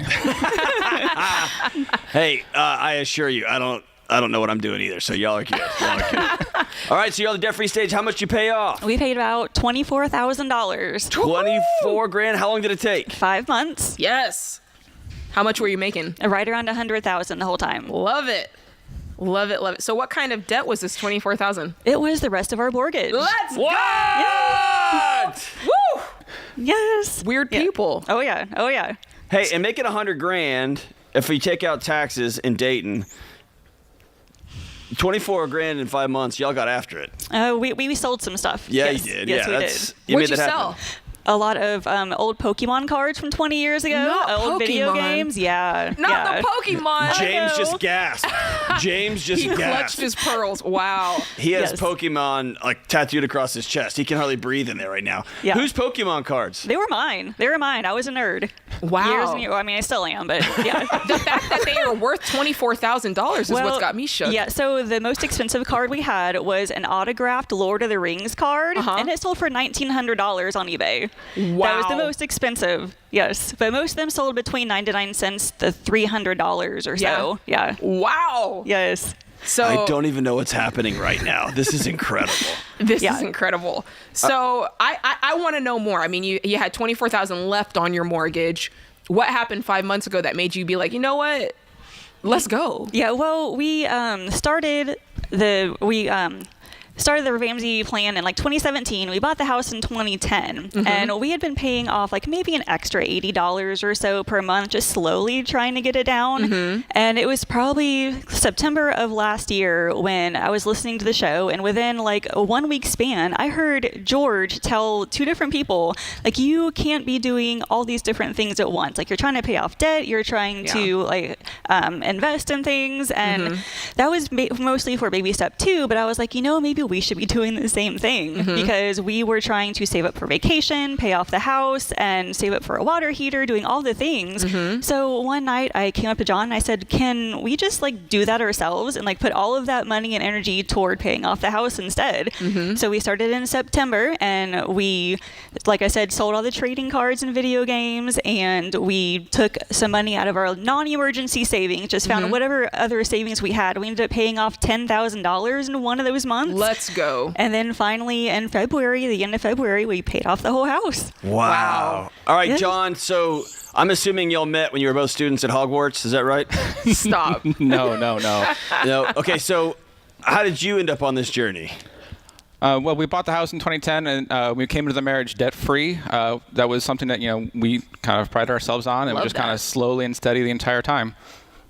And so this has just been a way y'all do life. Oh, yeah. Pretty much, yeah. Yes. Wow. So what does it feel? I mean, how many months have passed? Have you had 1 month where you haven't made the payment? Yeah, we paid it off in February, so it's been a few months. It doesn't feel any different. I mean, my income had dropped a little bit after that, so we weren't able to save more money than what the mortgage payment was. But I mean, the income's coming back up again, so now we're starting to be able to save more money, to give more money. So now it's feeling incredible now. So that's the financial side of the feelings. I want to know, what does it feel like to get in your bed, no payments?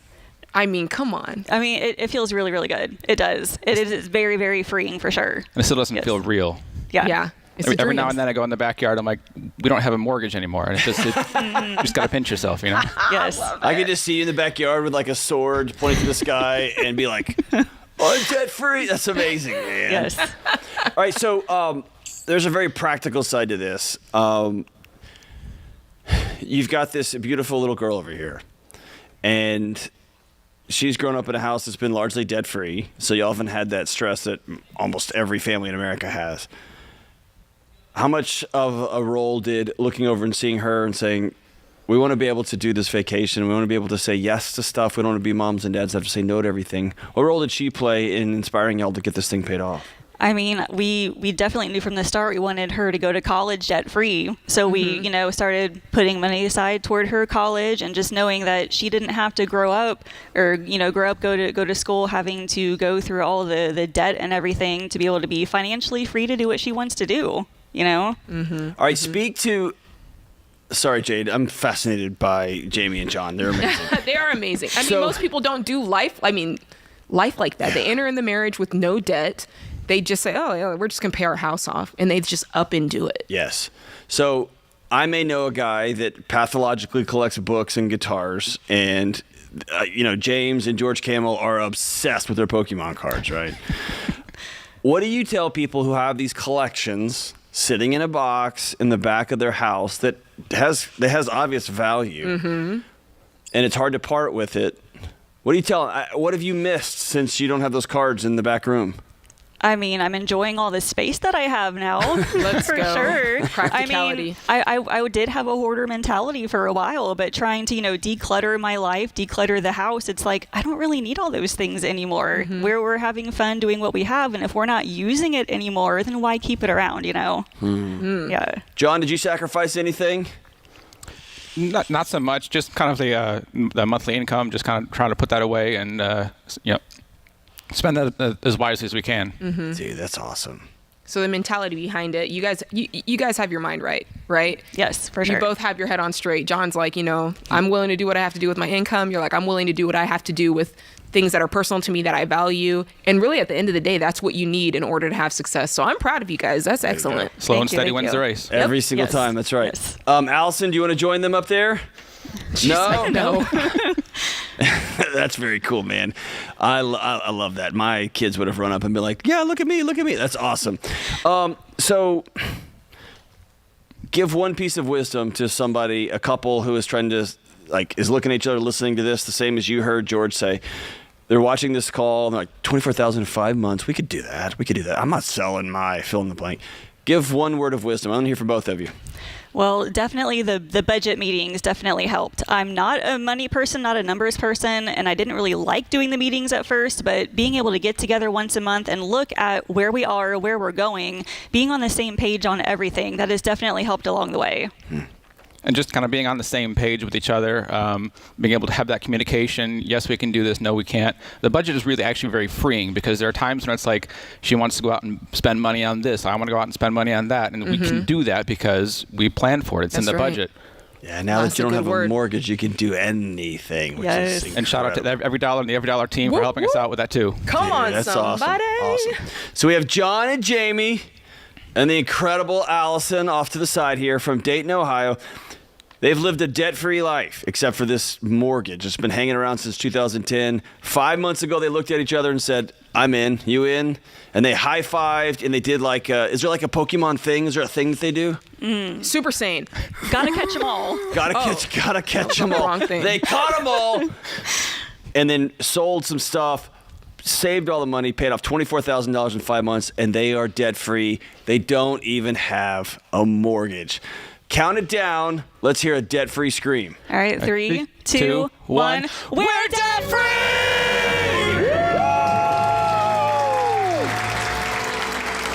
Awesome. And hey, we're going to give you a copy of Baby Steps Millionaires. That's the next finish line in your journey there. And we're going to give you a copy of Total Money Makeover that you can give to a friend or a family member or just your neighbor and says, why are you guys smiling and laughing all the time? Because we don't owe anybody anything. You what? And you can hand them that book, and that'll be our gift to you. And they've got the FPU in there, too. Oh, that's right. Yeah. The actual thing. You can hand out FPU to somebody who needs Love it.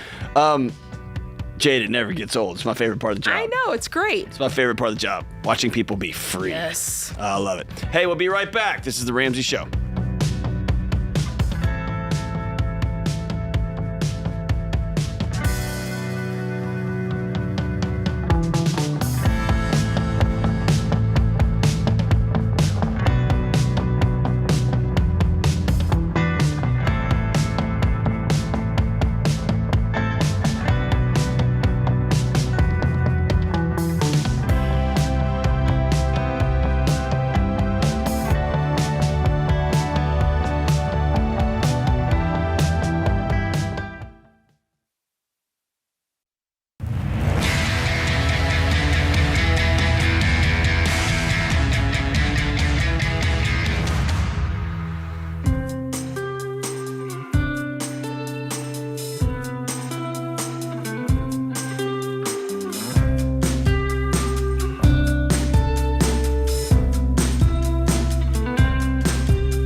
This is The Ramsey Show.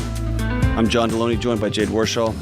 Today's scripture of the day is Ecclesiastes 7:8. The end of something is better than its beginning. Patience is better than arrogance. Dr. Jordan Peterson says, the successful among us delay gratification and bargain with the future. La-da-da-da-da. You're going to have this stuck in my head all day. Sorry. And I can't finish that line. Let's I go to know. Baltimore and talk to Brad. What's up, Brad? Yeah, hello. Thanks for having me. Thanks for calling in, man. What's up? Okay, so I'm 25 years old. Just graduated college. I got in an accident, but it wasn't my fault. I got a 2020 Toyota Camry, it's 28K, and I have about 26 left in student loans. The reason I got the car wasn't just to show off, it was because I needed a car to get to work. I'm a field engineer for a general contractor. Make about $81K a year. My question is, if I sell the car, I finished baby step one, will I be and will I basically still owe on the car, or should I wait to? I save about $1,500 a month since I live at home and I'm single. Mm-hmm. Want to be smarter to save. Smarter to save like 5 to 6 months and then try to get a used car, then sell the car, and then pay the balance, or should I sell the car, get a used car, and then continue making payments to it? So let me just make sure I understand your numbers. Did you say you owe $28,000 on the car? No, that's my student loan. I was 26 on the currently I was 23, but it's a total of 26. Okay, I've been paying $600 a month. Yes. You owe 23 on the car and 26 on student loans. Yes. Okay. You owe 23 on the car, but what's the car worth? 26. Okay. Yeah, the fact that you can make money on this if you sell it is good. So what I would do is I would stack up maybe $2,000 or $3,000 more from your income in the next that's what I was thinking. in the next month or two, and I would sell this car, and I would put the $3,000 with your other $3,000, and I'd buy a $6,000 cash car, and then I would use your income, all the extra income that you can get your hands on, and I would pay off this student loan in a year. And I was thinking about 2 or 3 years. Usually I can do it. I was thinking about getting a second job. The only reason why is because the project I'm on, it's like it's a time conflict. So it's like it doesn't work. So I'm like trying to find other means of like making money. But if you believe I can make it in a year, I'm gonna try my best to make it in a year. It's just you and you live at home and you make $80,000 a year. You have no expenses. Your two major expenses. The two major expenses are home and home mortgage. And by the way, if you're a renter, that's the most variable expense. You don't have that. Then under that, for most people, is the car payment. You're getting rid of that. Top Ramen and Chef Boyardee only cost that so much. So I'm trying to understand what is it that you're spending your money on. You know, I'm just joking, but you see what I'm saying? No, I know. Because I do save about 15, sometimes 2K. That's if I don't like buy any food during that 2 weeks. But what else are you spending all the other thousands Bro, you're spending on? more. Is it a girl? No, it's not a girl. Is it gambling? Is it Pokemon cards? Is it online? I don't gamble. I don't drink. It's because I'm investing in a business. I know I don't say my business out loud. Why did you leave that out? You were spending stupid money, and you don't want to. You're ashamed of yourself, aren't you? Yeah, that's why you left it out. Come on, Brad. What are you investing in? No, it's an app that I'm investing in. So it's like it's currently being made at the moment. Bro, you are being played out by your friends. Stop it! I want you to stop it instantly. You are the. Hey, tell me if I'm wrong. You're the guy. You're the buddy who made it. You made it. Your other buddies didn't, and you went and busted it. You graduated college, and you landed an $80,000 degree, which, if you're 23, is $1 million. Yeah. You have an $80,000 job, and you're living at home, so you got no bills. Yeah. And then your buddy's like, bro, I got this idea for an app, and you don't want to leave your brothers behind, and you're like, I'll help you out. Tell me if I'm right. Yeah, you're right. Yeah. Bro! Please. Oh, man. Immediately. I need you to get out of this app. Immediately. Just tell them, guys, I was stupid. I'm dumb. And here's the thing. It's not in writing, right? Y'all don't have anything in writing. No. Yeah, get out. No. Run! Get out while you still can. You don't want to lose any more money in this. And here's the thing. It's not that you don't, you don't have to be mean to your friend and be like, I don't think, this is not going to make it. It's just about you using your money in a smarter way and investing in the right things at the right time. And risking it for the biscuit in this case is not. Brad, some of my best friends on planet Earth, guys that would take a bullet for me, that I've known for almost every day of my life. I love them like a brother, and I would never invest a dime with them. I wouldn't hire them. I wouldn't hire them. No, I know. And I love them, no, right? Those two things can happen at the same time, okay? They're just not the working kind of guys. Can you tell us how much were you putting towards this per month? Honestly, about $14.35. Okay. I paid up to $23K so far. Oh. But I'm going to just take advice. Your student loan would have been gone. Brotown and Motown, you'd be free. You'd be free. Please. I totally agree. Yeah. I beg of you to stop investing in that. Although I still have questions because still there's a lot of thousands of dollars that's missing out of this. I'm just wondering where the other $1,500 is going. But hold on, you put $23,000 into this app? Yes. What's the app? Made right now. It was an investment. I know, but what's the app? It's basically a social media app. It's a social media app for like Christians. I was basically helping out a friend. What are you helping Christians do for $23,000? Mingle. No. They already got that one, Brad. Not like that. No, what are you helping Christians do?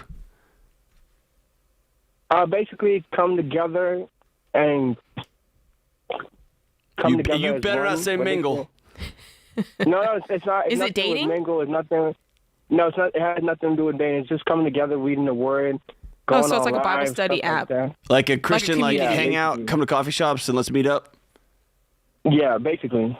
Okay, cool. Let's stop investing in it. I think that you said that so nice. All right, that's nice. I mean, I think it's a cool idea. I just don't think it's the way you want to start investing. I think that you're a smart guy. You've got a good income, and I would just love to see you pay off this debt. I would love to see you stack up, a nice emergency fund. And here in the next year, I'd love to see you start putting 15% away in a Roth IRA and your 401k with your job and really start building real wealth. You're going to see a far better return on that investment than the Mingle app. And it's not a Mingle app. It's a Christians Hangout app. God, I mean, Jade. Hey, Brad, can I throw one more thing at you real quick? Yes. When you're the guy who's made it and in the neighborhood and with your family, and you're making $80,000, and people see you driving a $6,000 car, they're going to let you have it. They're going to clown on you. They're going to make fun of you. They're going to give you the business. I just want to tell you, I had a #1 best-selling book in the United States on the Wall Street Journal list, and I had a nice house with my wife, and I got a place for my kids to live. And for almost all of that time, I was driving a 2012 car with a truck with almost 200,000 miles on it. A depreciating asset doesn't define you. Okay? Is that cool? Okay. Your relationships do? Thank you very much, Dr. John Deloney. Thank you very much, Jade. I appreciate you. I'm going to take your advice, and I'm definitely get out the app and save as much as I can. He's like, guys, stop railing on me. Hey, I love you. We love you. We do love you. We're so proud of you, man. We are. You've done some amazing things. We just don't want you to get taken advantage of, and Christians can meet at their local church. I think that sounds like a great idea. Good job, Brad. I'm proud of that guy. Hey, I want to thank everybody in the booth, even Ben, especially Jenna. I want to thank you, America, for listening to the show. Great job, Jade. Love hanging out. And thank you, America. Be kind to one another. Pay off your debts, and we'll see you soon. This is The Ramsey Show.